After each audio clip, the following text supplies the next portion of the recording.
अनंत कोटी ब्रह्मांड नायक महाराजाधिराज योगीराज परब्रह्म सच्चिदानंद भक्त प्रतिपालक शेगाव निवासी समर्थ सद्गुरु श्री गजानन महाराज की जय।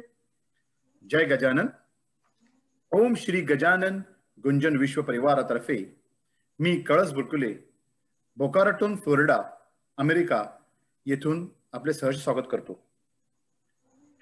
माऊलींच्या चरणी साष्टांग नमस्कार। ओम श्री गजानन गुंजन विश्व परिवार हा स्थापित झाला। देशामधील विविध प्रतिनिधी एकत्र आले आणि गजानन माऊलींच्या सेवेसाठी, गजानन माऊलींच्या प्रचारासाठी संपूर्ण जगातील वेगवेगळ्या देशातील प्रतिनिधी एकत्र येऊन स्थापित केला ओम श्री गजानन गुंजन विश्व परिवार।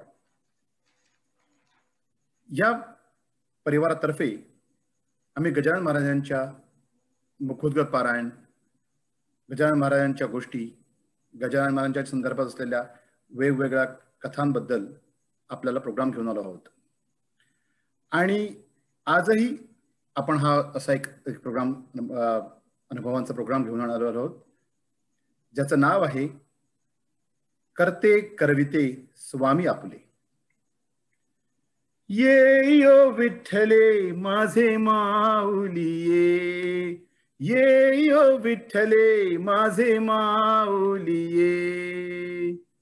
सगळ्या भक्तांना खूप आनंद झाला, सगळ्या भक्तांना खूप आनंद झाला। शेगावीचा राणा,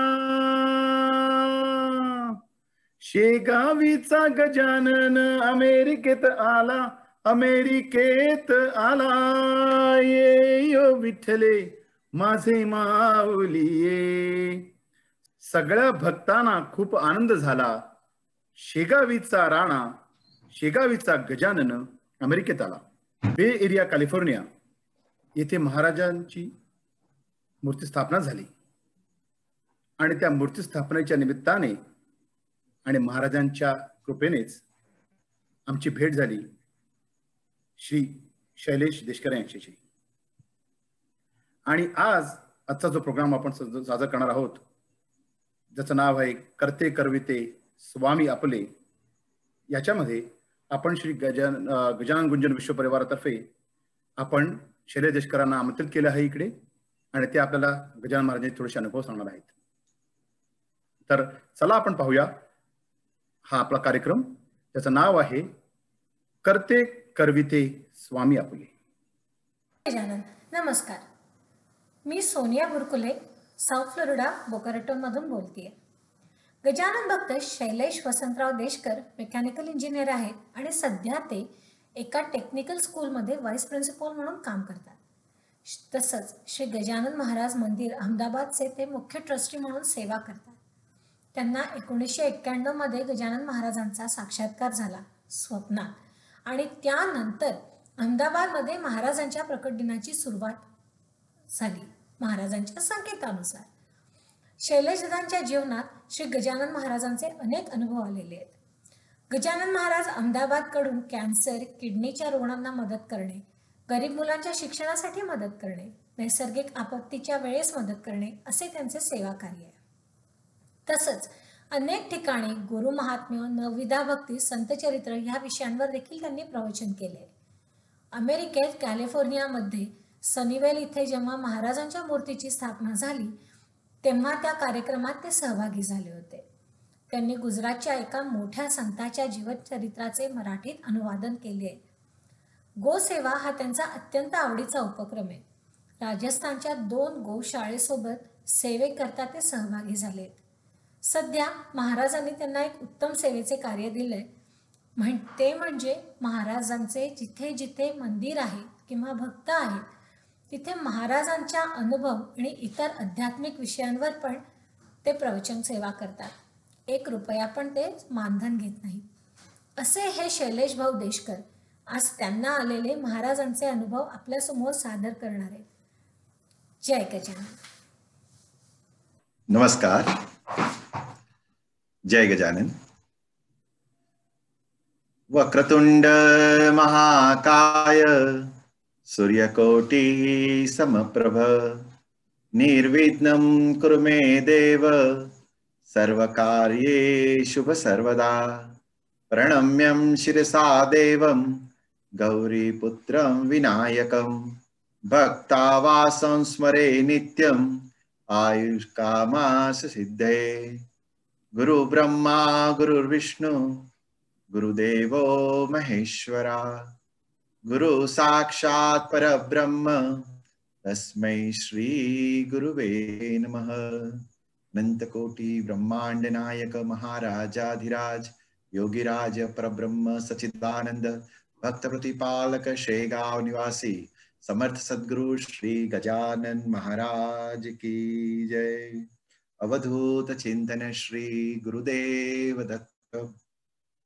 ओम श्री गजानन गुंजन विश्व परिवार यातर्फे आज मला महाराजांचे अनुभव सादर करण्यासाठी आमंत्रित केले आहे। खरं म्हणजे हा गजानन विश्व गुंजन परिवार तो हा असा परिवार आहे ज्याच्यात महाराजांचे सगळेच गुरुबंधू म्हणजे ज्याला म्हणते सगळ्यात विश्वास सगळ्यात सुंदर जर नातं असलं जिथे कुठे स्वार्थ नाही नुसता परमार्थ आहे ते गुरुबंधू आणि गुरु भगिनींचं नातं आणि ते या गजानन विश्व गुंजन संस्थेने करून दाखवलेले आहे। फक्त भारतातच नाही पण भारताच्या बाहेर पण वेगळ्या वेगळ्या देशांमध्ये राहिलेले आपले सगळेच गुरुबंधू एकत्र होऊन या आपल्या सद्गुरूंचं नामजप पोथी पारायण आणि त्यांच्या वेगळ्या वेगळ्या लीला आणि अनुभव या माध्यमातून ऐकतात आणि आपल्या सद्गुरूंची उपासना साधनाचे निमित्त बनतात। सर्वात पहिले मी या गजानन विश्वगुंजन संस्थाचे जे पण साधक लोक आहे सेवेकरी लोक आहे कार्यकर्ते आहे त्यांना मी नमस्कार करतो आणि त्यांचा मनापासून आभार मानतो। तुम्हाला सगळ्यांना असं असेल की अनुभव कशासाठी माणसाच्या जीवनामध्ये अनुभव हे खूप मोठी गोष्ट आहे का की सर्व भक्तांचे कोणी ना कोणीतरी गुरु किंवा कोणी कोणी परमेश्वर असतात। कोणी कृष्णाला मानतं कोणी रामाला मानतं कोणाची श्रद्धा महादेवामध्ये असते। अशीच वेगळ्या वेगळ्या लोकांची आपल्या सद्गुरूंवर श्रद्धा असते आणि ती श्रद्धेमुळे त्यांच्या उपासनेमुळे त्यांच्या आयुष्यामध्ये वेगवेगळे अनुभव येत असतात। कोणाला आर्थिक प्रश्नातून आपले सद्गुरू बाहेर काढतात कोणाला शारीरिक प्रश्नातून बाहेर काढतात तर कोणाला मानसिक प्रश्नातून काढतात। का त्याचं कारण एक आहे की सद्गुरू हे नेहमी आपल्या भक्तांच्या पाठीशी असतात। सद्गुरू हे आपलं सर्वस्व असतात म्हणूनच त्यांना ब्रह्मांडाचे नायक म्हटले गेलेले आहे।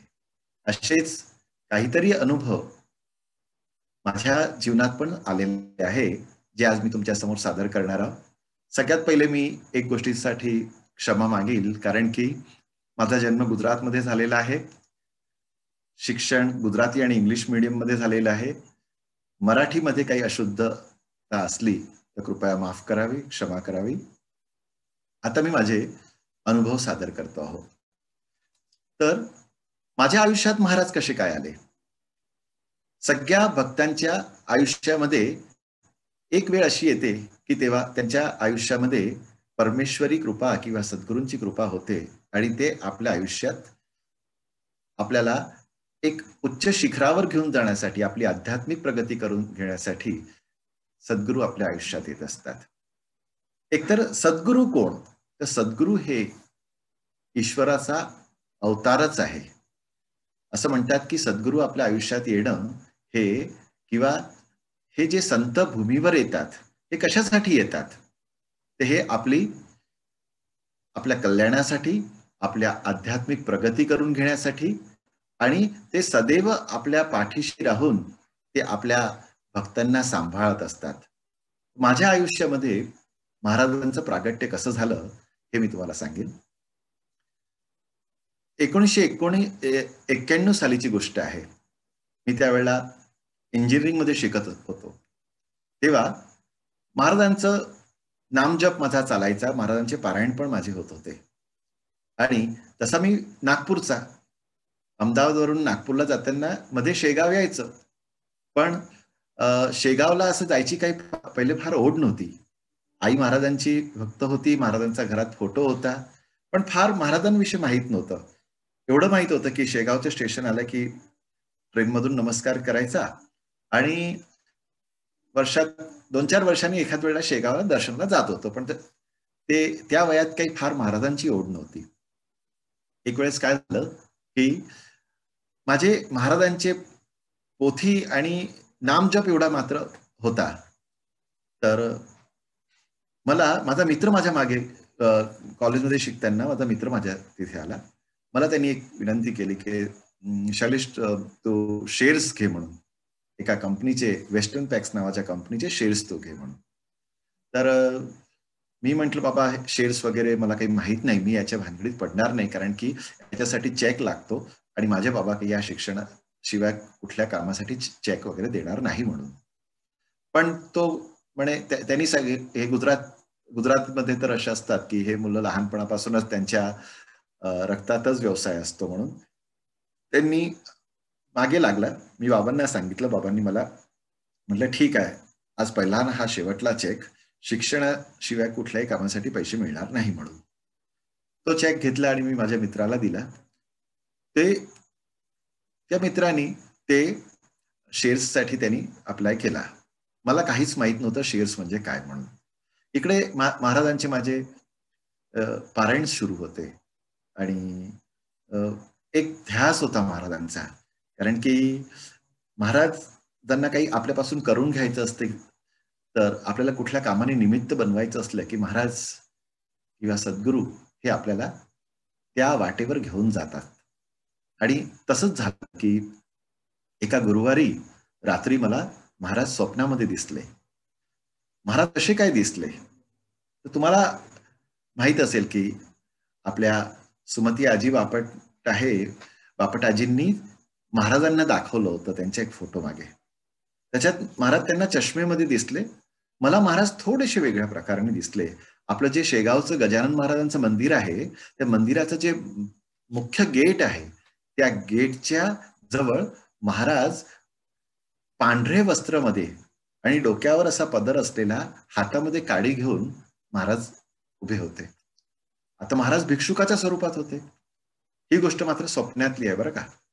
आणि मी माझ्या खिशातून एक कॉईन काढला आणि त्या महाराजांच्या हातामध्ये ठेवला. आता महाराजांनी तो कॉईन पाहिला आणि त्यांनी तो कॉईन खिशामध्ये त्यांच्या जे होता त्याच्यात ठेवला आणि मला एक कॉईन दिला. हा कॉईन तुझ्याजवळ राहू दे आणि तुला मात्र मी एक काम सांगणार आहोत. म्हटलं बाबा बोला ना, काय करायचं मला. तर म्हणे आता अहमदाबादमध्ये प्रगट दिन उत्सव सुरू करायचा बरं का. म्हटलं हो नक्की करील बाबा. आणि मी त्यांना नमस्कार केला.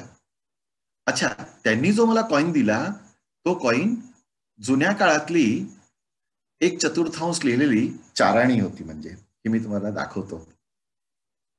तर ती 1/4 चाराणी त्यांनी माझ्या हातात दिली. झालं, ते स्वप्न संपलं. सकाळी मी आईबाबांना सांगितलं की बाबा मला असं स्वप्न पडलं आणि महाराज अहमदाबादला प्रगट दिन उत्सव साजरा करायचं म्हणून राहिले. आईबाबांनी दोघांनी सांगितलं की अरे वा, खूप छान गोष्ट, आपण असं करूया, आता या वर्षीचा प्रगट दिन उत्सव साजरा करूया म्हणून. आणि झालं. मग आम्ही एक कार्यालय घेतलं आणि त्या कार्यालयामध्ये महाराजांचा प्रगट दिन उत्सव साजरा करायचा जो एक दिवस ठरवला, म्हणजे जो दिवस येत होता त्या दिवशी, आणि सगळ्या भक्तांना आमंत्रण दिलं म्हणून लोकांना आमंत्रण देणं झालं. शिधा जे काही पाहिजे होता प्रसादासाठी तो आणला गेला. आणि माझा तो एक मित्र आला ज्यांनी शेअर्ससाठी मला सांगितलं होतं. त्यांनी सांगितलं की शैलेश, आपण जे शेअर भरले होते ना, ते शेअर्स कोणालाच नाही लागले, ते शेअर्स तुलाच लागले आहे म्हणून. आणि 1991 साली मला 1,000चे 10,500 रुपये मिळाले. ही पूर्ण महाराजांची लीला म्हणा, महाराजांची कृपा म्हणा. आणि ते पूर्णचे पूर्ण पैसे महाराजांच्या प्रसादासाठी वापरायचे हे मात्र नक्की झालं. आता ज्या दिवशी महाराजांचा प्रगट उत्सव साजरा करायचा त्या दिवशी आम्ही कार्यालयामध्ये गेलो. कार्यालयामध्ये महाराजांचा एक छोटासा फोटो घेऊन गेलो होतो आणि सगळ्या भक्त मंडळी पण आली होती प्रसादासाठी. मग आम्ही महाराजांचा अभिषेक केला, अभिषेक झाला, आरती झाली. आता आरती झाल्यानंतर काय होतं की 5 फुलवाती होत्या महाराजांच्या जे आरतीसाठी ठेवल्या होत्या. त्याच्यातून एक फुलवात तुपामध्ये चालू आरती असताना अशी विझत होती. म्हणून मी काय केलं की ती विझायला नको म्हणून माझ्या खिशातून एक कॉईन काढला आणि तो त्या फुलवातीला सपोर्ट म्हणून लावला. इकडे आरती झाली, सगळ्या लोकांनी आरती घेतली, त्या आरतीच्या ताटात लोकांनी पैसे टाकले होते. सगळं संपलं. तिथे गुरुजी पण होते. गुरुजींनी आरतीच्या ताटात ते सगळे पैसे काढून घेतले आणि खूप सुंदर कार्यक्रम झाला. तो अहमदाबादचा पहिलाच प्रगट दिन उत्सव होता आणि कार्यक्रम खूप छान झाल्यानंतर सगळे लोक घरी गेले. जाताना आता आम्ही पण कार्यालय सोडायचं म्हणून महाराजांच्या फोटोजवळ गेलो आणि महाराजांना नमस्कार केला की बाबा आज तुमच्या कृपेमुळे अहमदाबादमध्ये तुम्ही सांगितल्याप्रमाणे पहिला प्रगट दिन उत्सव सुरू केला आहे आणि आज तुमच्या कृपेने हा खूप सुंदर प्रमाणाने साजरा झालेला आहे. तुमचे मी मनापासून आभार मानतोय, तुम्हाला नमस्कार करतो. अशीच कृपा सगळ्या भक्तांवर अखंड राहू द्या म्हणून. आणि आश्चर्य, माझं लक्ष आरतीच्या ताटामध्ये गेलं. त्या आरतीच्या ताटामध्ये एकही कॉईन नाही, फक्त महाराजांनी मला स्वप्नामध्ये दिलेला 1/4 लिहिलेला एक चतुर्थांशची चाराणी त्याच्यामध्ये होती. मला पाहून खूप आश्चर्य वाटलं, अरे हीच तर चाराणी महाराजांनी आपल्याला स्वप्नामध्ये दिली होती.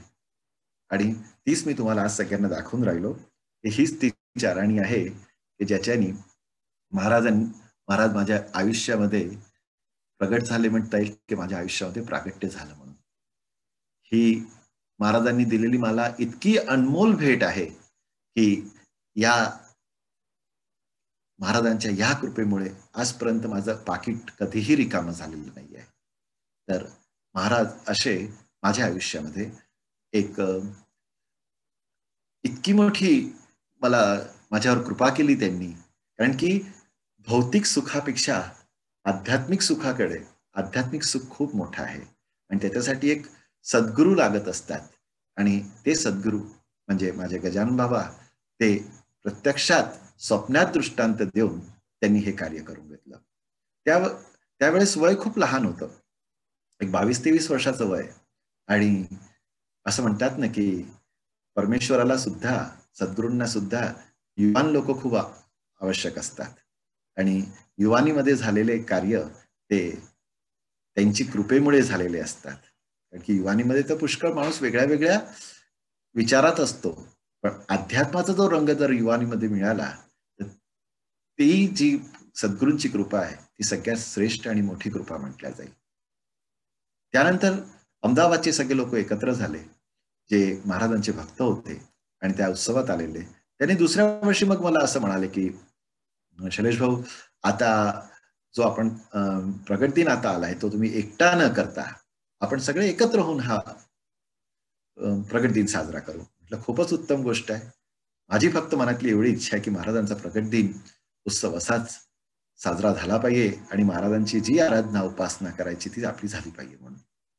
मग काय सगळ्यांनी ठरवलं की कोणी म्हणालं की महाराजांसाठी वर्गणी गोळा करायची. ठीक आहे, जे दिलं ते. आम्हाला काही कोणी काय दिलं याच्याशी काहीच मतलब नव्हता. फक्त आम्हाला एवढं होतं की त्या उत्सवासाठी महाराजांचे भक्त यावे म्हणून.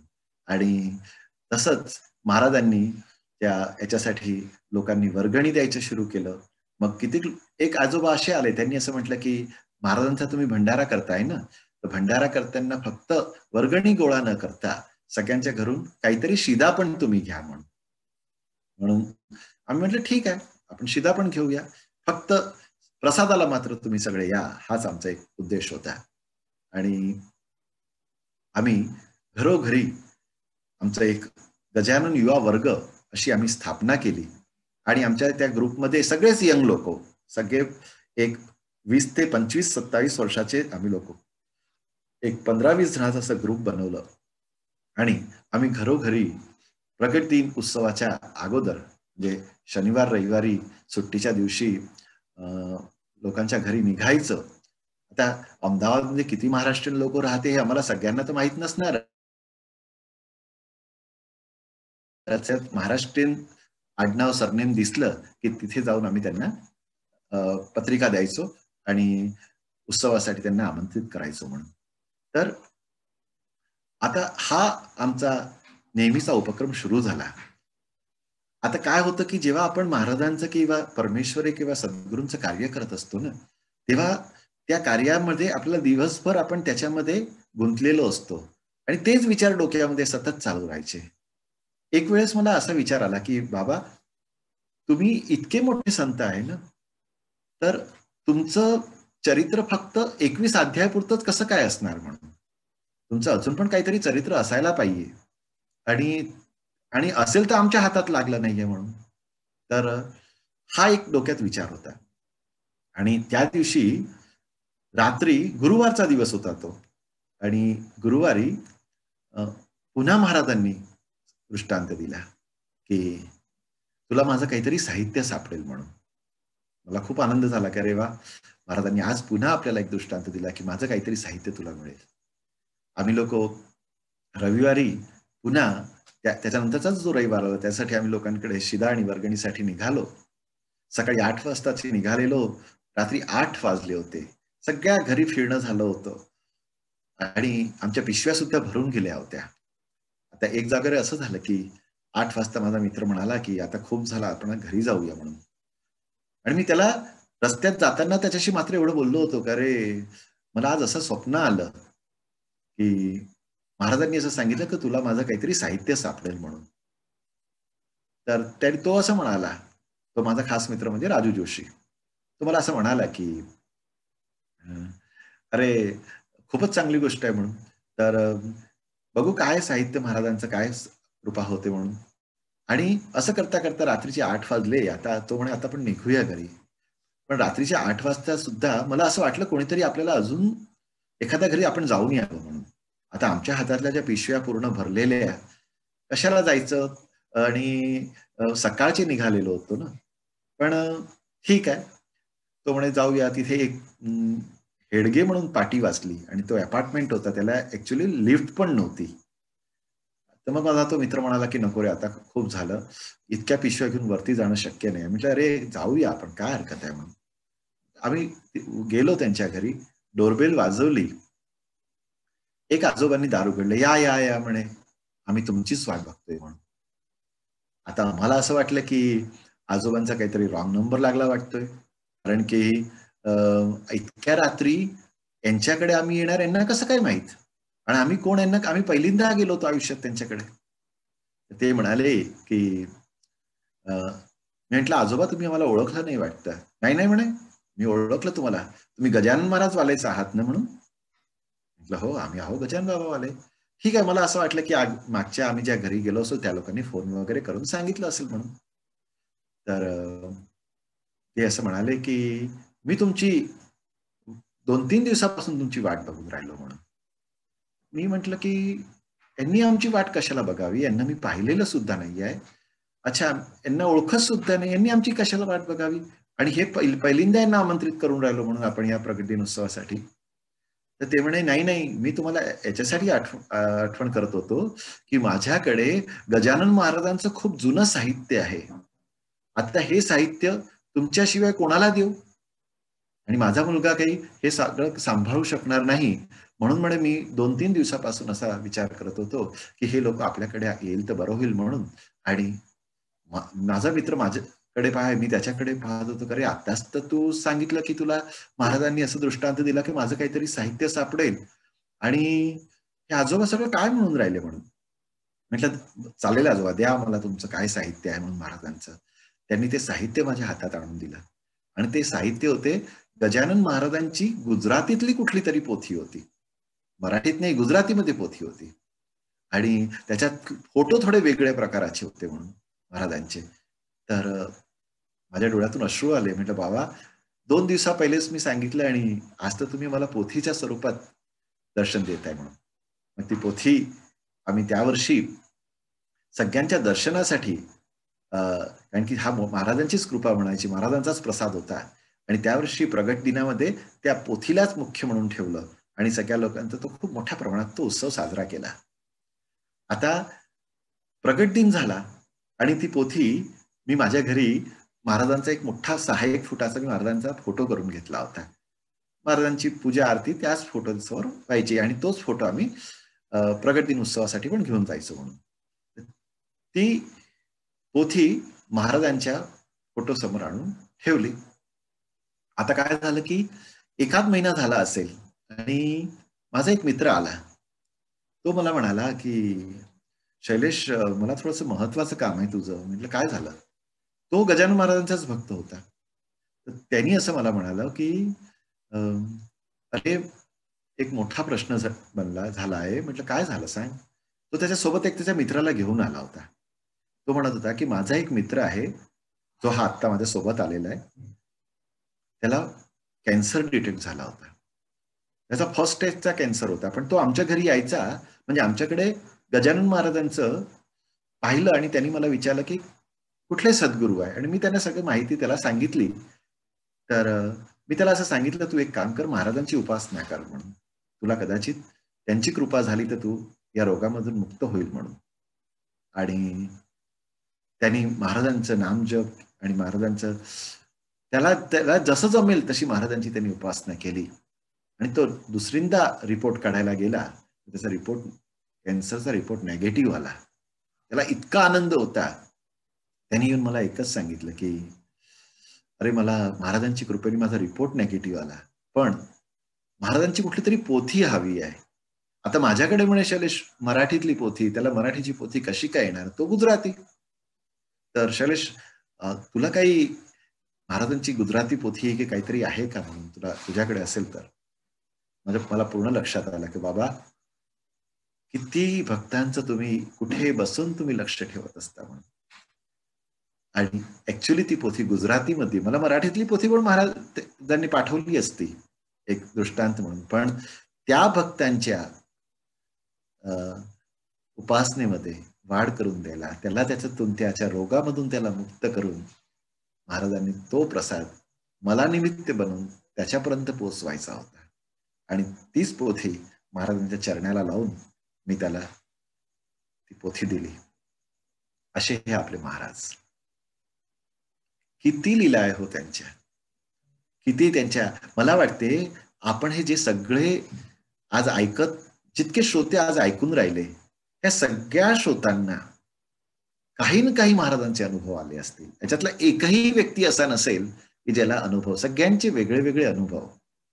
आज मी इथे अनुभव सादर करतो, त्याचा अर्थ की हे अनुभव फक्त सादर करणाऱ्या लोकांनाच येतो असं नाही आहे. आमच्यापेक्षा पण किती तरी पटीने सुंदर सुंदर अनुभव महाराज आपल्या भक्तांना देत असतात म्हणून. आणि मला आज खूप आनंद होतोय की मला आलेले अनुभव आज या माध्यमातून मला सादर करायला मिळून राहिलाय म्हणून. मग महाराजांच्या छानपैकी प्रगट दिन उत्सव सुरू झाला. आता त्या काळात काय होतं की मला एक सवय होती की मी कुठेही गेलो की महाराजांची पोथी माझ्या सोबत ठेवायचं म्हणून. लहानची जे पॉकेट पोथी होती महाराजांची, ती पोथी माझी नेहमी माझ्यासोबत राहायची म्हणून. म्हणजे कुठेही बाहेर गावाला फिरायला जायचं असलं किंवा यात्रेला जायचं असलं तर ती पोथी.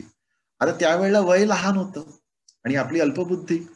मी काय करायचो, ज्या ज्या तीर्थस्थळी गेलो तिथल्या तीर्थाचं मी दर्शन घेऊन ती जी पोथी आहे त्या तीर्थस्थळाचं, त्या पोथीचं पण दर्शन घडवायचो. आणि तिथे पुन्हा बोलायचो, बाबा पहा आपण ओंकारेश्वरला आलो बरं का, ओंकारेश्वरचं दर्शन करून घ्या. तुम्ही इथे कुठे कसे काय आले असताल. मग बाबा तुम्ही नाशिकचं, आता नाशिक, ओंकारेश्वर, मग सोमनाथ, असे पुष्कळ ज्या ज्या, द्वारका, जिथे जिथे मी गेलो तिथे तिथे पोथी घेऊन जायचो. आणि तिथे सांगायचो माझं दर्शन झालं की बाबांचं दर्शन घडलं. बाबा तुम्ही दर्शन करून घ्या बरं का, तुम्ही इतक्या लांब कशाला काय आले असेल. असं एक अल्पबुद्धी माणसाची असते ना, आणि भोळी बुद्धी पण असेल की आपलं दर्शन झालं की आपल्या सद्गुरूंचं पण दर्शन घडवायला पाहिजे म्हणून. असंच करता करता एक वेळेला मी केदारनाथला गेलो. केदारनाथला आपले केदारनाथ महादेवांचं दर्शन करायसाठी माझं दर्शन झाल्यानंतर महाराजांना, बाबा आता तुम्ही इथलं दर्शन करा बरं का, केदारनाथला तर तुम्ही शेगाव पासून केदारनाथला कशाला येणार इतक्या लांब. आणि महाराजांचं छानपैकी त्या पोथीचं दर्शन घडवलं. महाराजांशी एक संवाद करत होतो. महाराज किती थंडी असते इथे, आधीच तर तुम्ही दिगंबर अवतारात, त्या दिगंबर अवतारात कसे काय तुम्ही इतक्या लांब येणार आहे म्हणून, आणि कुठे शेगाव कुठे केदारनाथ. आता तिथलं दर्शन झालं आणि मी बाहेर निघालो, तिथे एक दिगंबर अवस्थामध्ये साधूचं दर्शन झालं. म्हणून अंगावर एकही वस्त्र नाही. लक्षात आलं मला की बाबा काय म्हणायला मागताय म्हणून. त्यानंतर तिथून आम्ही पुढे गेलो आणि केदारनाथ महादेवाच्या मागच्या साईडला शंकराचार्यांची समाधी आहे. आता गेले तर कदाचित तुम्हाला नाही दिसणार ती, कारण की केदारनाथचा जो घटना झाली त्यानंतर ते सगळंच वाहून गेलं. पण पहिले ती समाधी व्हायची. आता त्या केदारनाथ महादेवाच्या मागच्या साईडला ती समाधी होती आणि तिथे काही लोक फार कमी होते त्यावेळेसची गोष्ट आहे. तिथे पण शंकराचार्याची जी समाधी होती तिथे पण महाराजांचं दर्शन घडवलं. म्हटलं बाबा शंकराचार्यांची समाधी आहे, इथलं पण तुम्ही दर्शन घ्या. आणि ते दर्शन घेऊन आम्ही परत येत होतो. परत येताना काय झालं की महादेवाचं मंदिर आणि शंकराचार्यांचा मठ या दोघाच्या तिथे रस्त्यामध्ये कोणीही नाही, पण एक झोपडी दिसली मला आणि त्या झोपडीजवळ 2 साधू बसलेले दिसले मला. आता ते भिक्षा वगैरे मागत असेल त्या हिशोबाने मी तिथूनच निघालो आणि बघितलं तर त्यांच्यासाठी मी काहीतरी देण्याचा प्रयत्न केला. तर आश्चर्य की त्यांच्या झोपडीमध्ये आतमध्ये गजानन बाबांची मूर्ती होती म्हणे मोठी, आणि चांगली 1.5-2 फुटाची महाराजांची मूर्ती. ते पाहून मला खूप आश्चर्य वाटलं की अरे गजानन महाराजांची मूर्ती इथे कशी काय. मी त्या साधूंना विचारलं, म्हटले बाबा आपको मालूम है कि कौन से सदगुरु की मूर्ती है ऐसे. बोले हाँ ये तो हमारे चिलिम वाले बाबा है, शेगाव के चिलिम वाले बाबा है, गजानन महाराज की मूर्ती है. मैंने बोला ये यहाँ पे कैसे आए. त्यांनी सांगितलं अरे बेटा ये तो अत्र तत्र सर्वत्र है, विश्व की कोई जगह ऐसी नहीं है कि जहां बाबा का वास ना हो. ऍक्च्युली माझी जी अल्पबुद्धी होती की मी सगळ्या तीर्थस्थळावर महाराजांना घेऊन जायचो आणि त्यांच्याशी संवाद करायचो की बाबा तुम्ही इथे दर्शन करा, त्या दिवशी माझी त्या अल्पबुद्धीला पण महाराजांनी एक खूप सुंदर मार्गदर्शन केलं की आपले महाराज सर्व जागेवर आहे, सर्व व्यापी आहे. आज आपल्या या उपक्रमातून विश्वातले पुष्कळशे भक्त जोडल्या गेले आहे. चाहे ते अमेरिकेत राहो, चाहे ते सौदीमध्ये राहो, चाहे ते युके मध्ये असेल, सगळ्यांना त्यांच्या घरी सुद्धा महाराजांचे अनुभव आले असेल. आणि म्हणूनच हा अनुभव मी तुम्हाला खास आवर्जून सांगतोय की त्या अनुभवानी महाराजांनी मला खूप सुंदर एक संकेत दिला की महाराज सर्वव्यापी आहे, सर्व स्थानावर महाराजांचं वास्तव्य आहे. फक्त त्यांना एक आवश्यकता आहे, तुमच्या मनापासून त्यांना कशी हाक मारता, त्यांची कशा रीतीने साधना करता आणि कशा प्रकारचं तुमचं मन आहे. असं म्हणतात की कुठल्याही प्रकारची उपासना किंवा साधना तेव्हाच तुमची फळते जेव्हा तुमचं मन निष्कपटी पाहिजे. तुम्हाला सगळ्यांना एक आश्चर्य वाटत असेल की आणि प्रश्न पण होत असेल की आपल्या आयुष्यामध्ये सद्गुरू काय कार्य करतात. तर सद्गुरू हे आपल्या शिष्याचं सगळ्यात पहिलं जर एकच कार्य आणि मोठं कार्य करत असेल तर ते कार्य आहे त्याचा अहंकार तोडायचं. जेव्हा जेव्हा तो अहंकाराने पुढे जायचा प्रयत्न केला की या जगात सगळं करणारा मीच आहो, या घरातलं जे काही मला प्राप्त झालंय ते फक्त माझ्यामुळेच मिळालेलं आहे आणि माझ्या मेहनतीने झालाय, माझ्या श्रमामुळे झालेला आहे, तर तो जो मी पण आहे, माझ्याशिवाय ही संस्था चालू शकत नाही, माझ्याशिवाय हे मंदिर चालू शकत नाही, माझ्याशिवाय कुठला राज्य की राष्ट्र चालू शकत नाही, हा जो मीपणा आहे तो सगळ्यात पहिले जर तोडत असेल ते सद्गुरू तोडतात.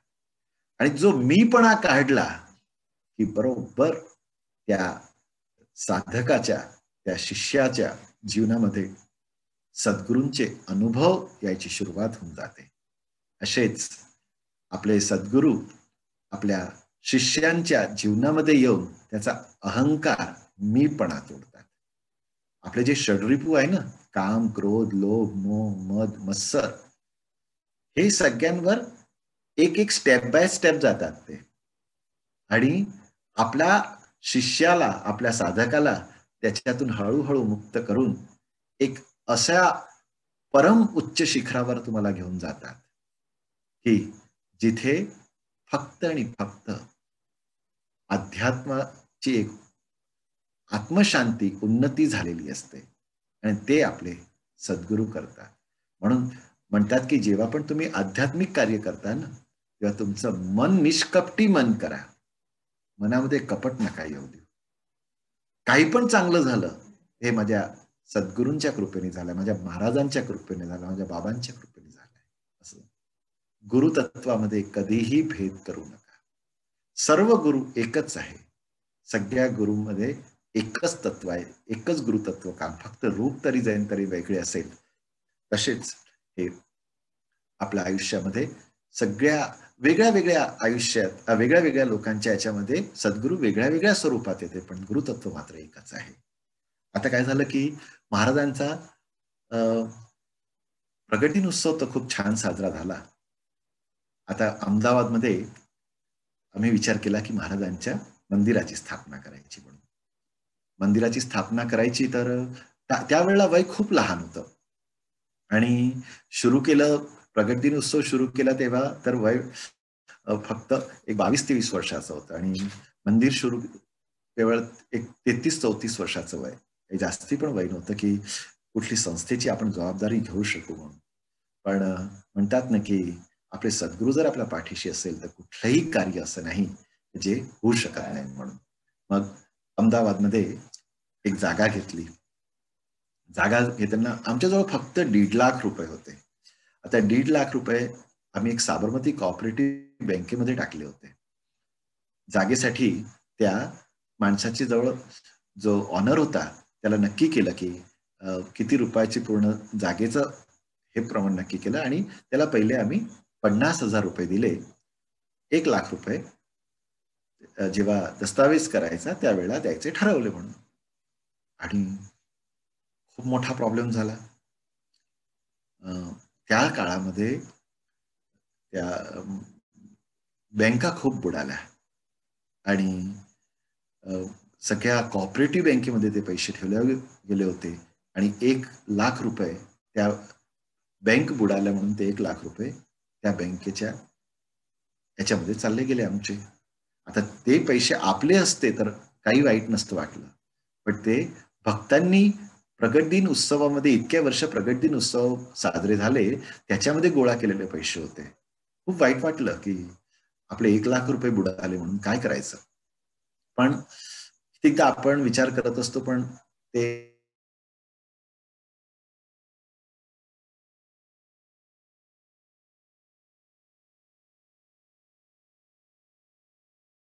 अल्पबुद्धीचे विचार असतात.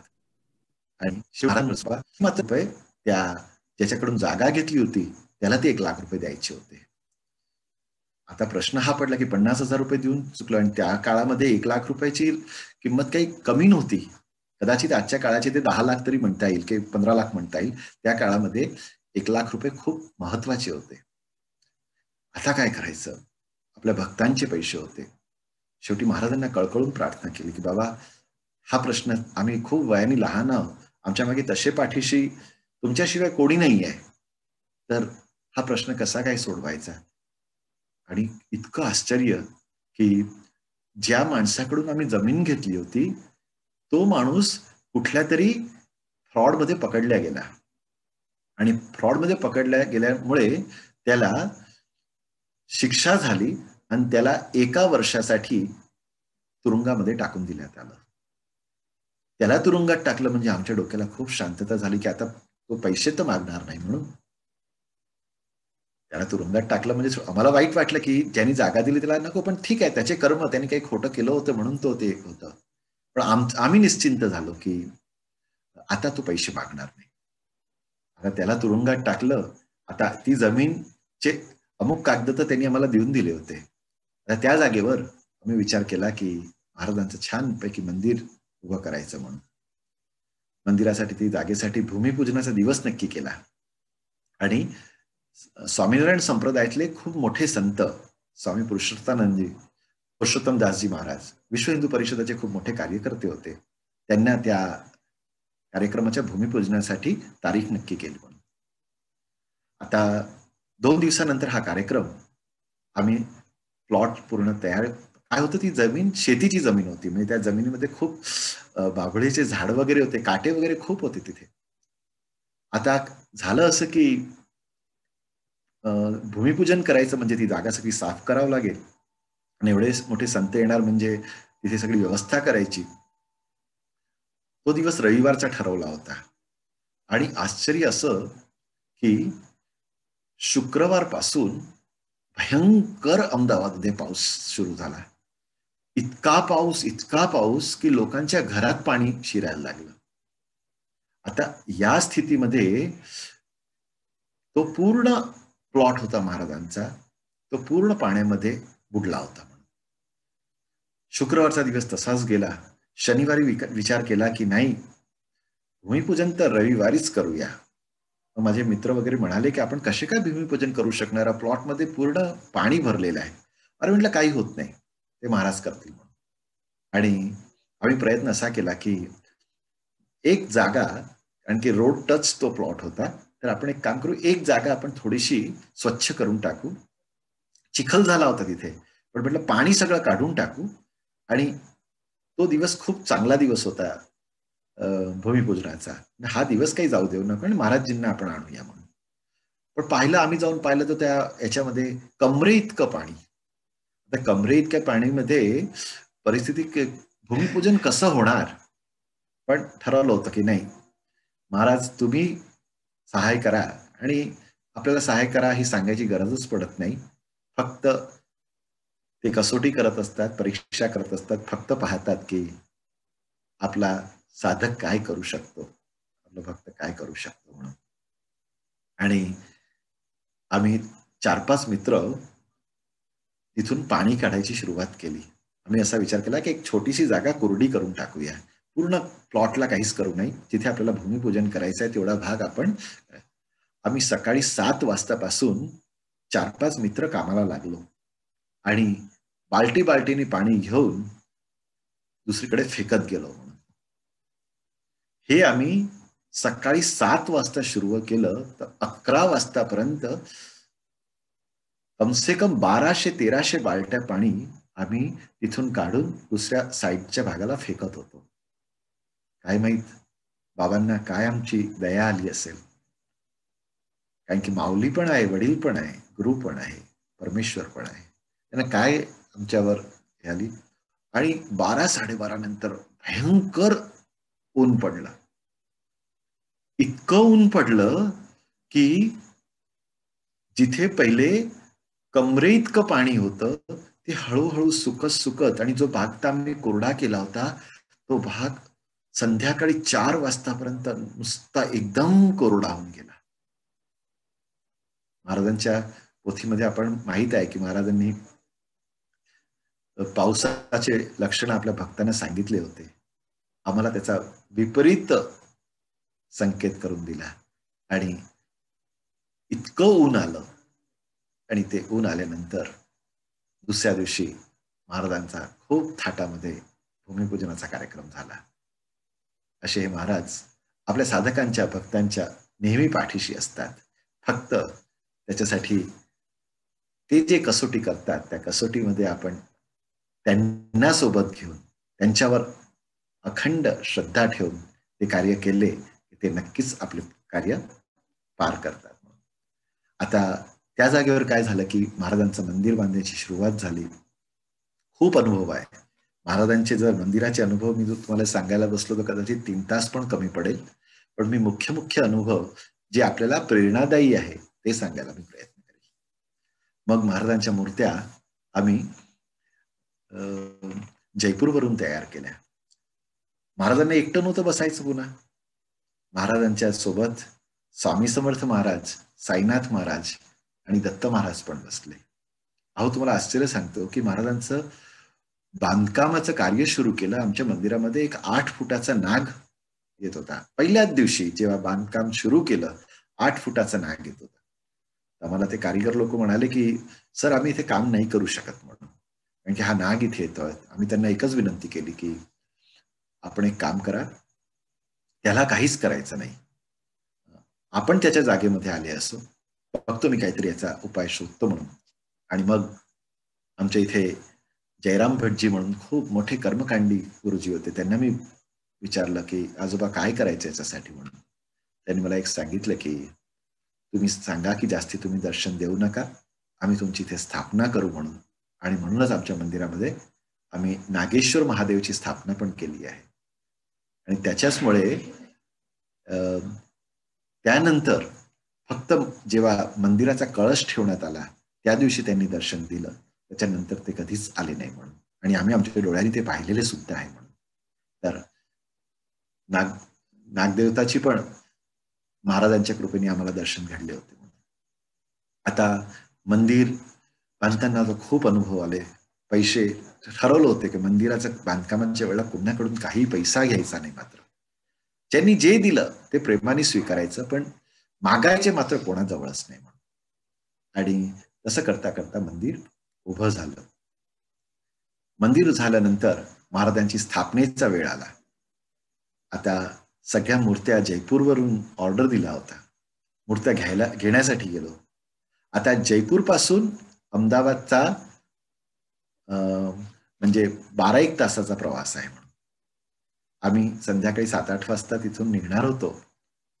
आणि तर तो मला ज्या मूर्त्या तयार, खूप सुंदर तयार झाल्या मूर्त्या, आणि त्या मूर्त्या तयार, आणि तुम्ही कदाचित तुम्हाला फोटो वगैरे तुम्ही बघितलाच असेल, सगळीकडे महाराजांचं स्वरूप चिलीमचं आहे किंवा समाधीचा जो आहे त्या प्रकाराची मूर्ती, म्हणजे शेगावच्या समाधीतली स्थानातली जी मूर्ती आहे महाराजांची तशी आहे, किंवा माझ्या मागे दिसते त्या स्वरूपात महाराजांची आहे. पण आमच्या मंदिरातली महाराजांची मूर्ती आशीर्वाद देताना आहे.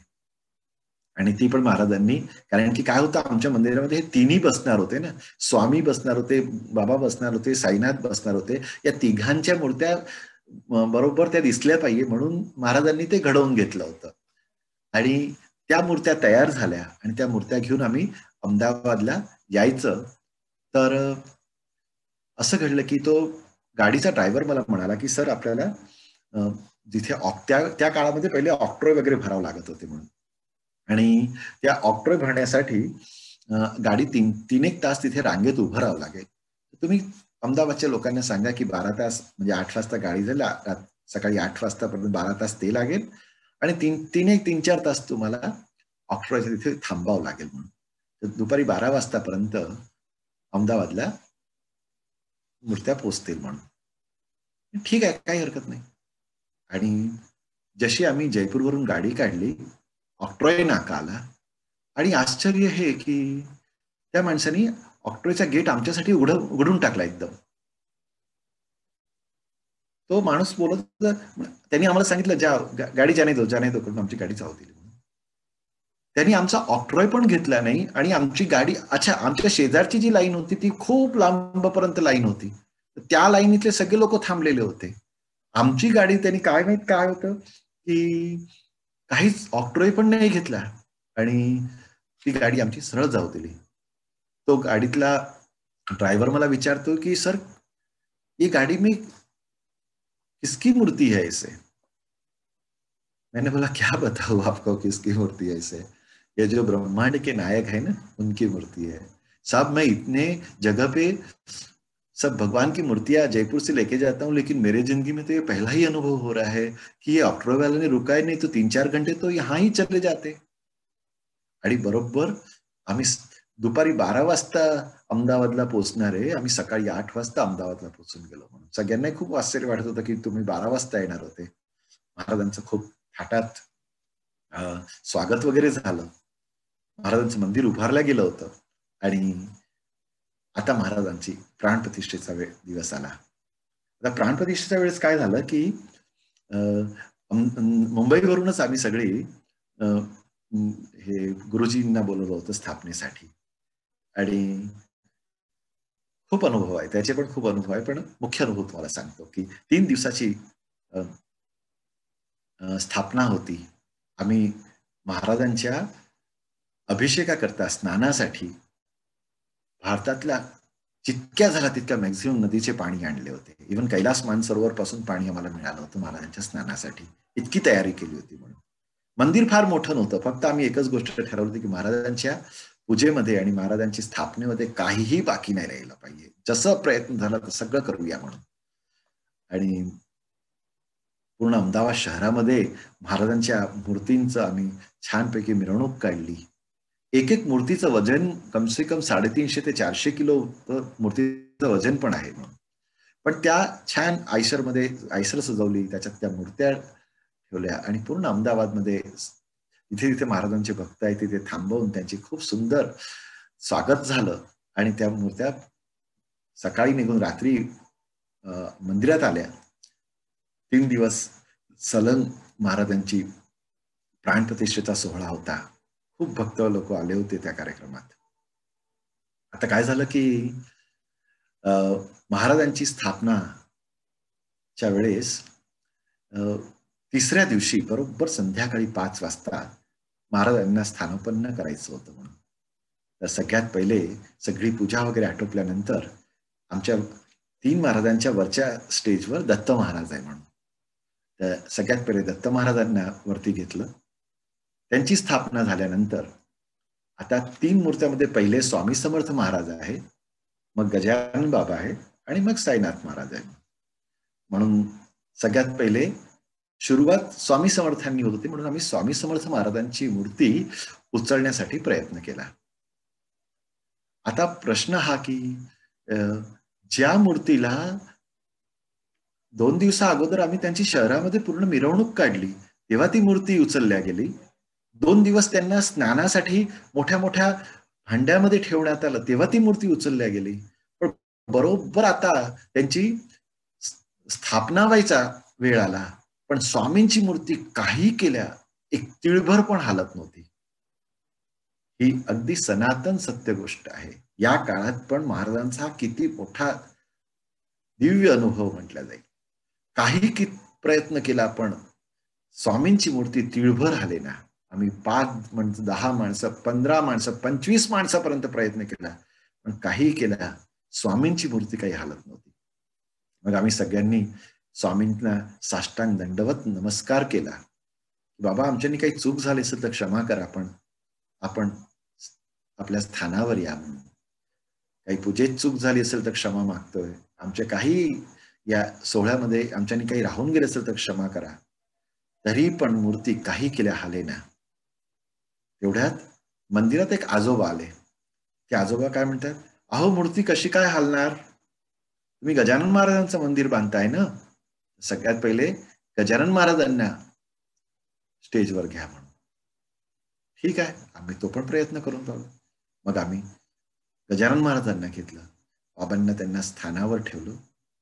तुम्हाला सगळ्यांना खूप आश्चर्य वाटेल, स्वामींची मूर्ती जी आम्ही 25 माणसांनी प्रयत्न केला होता ती मूर्ती फक्त 5 माणसांनी उचलल्या गेली. विचार करा की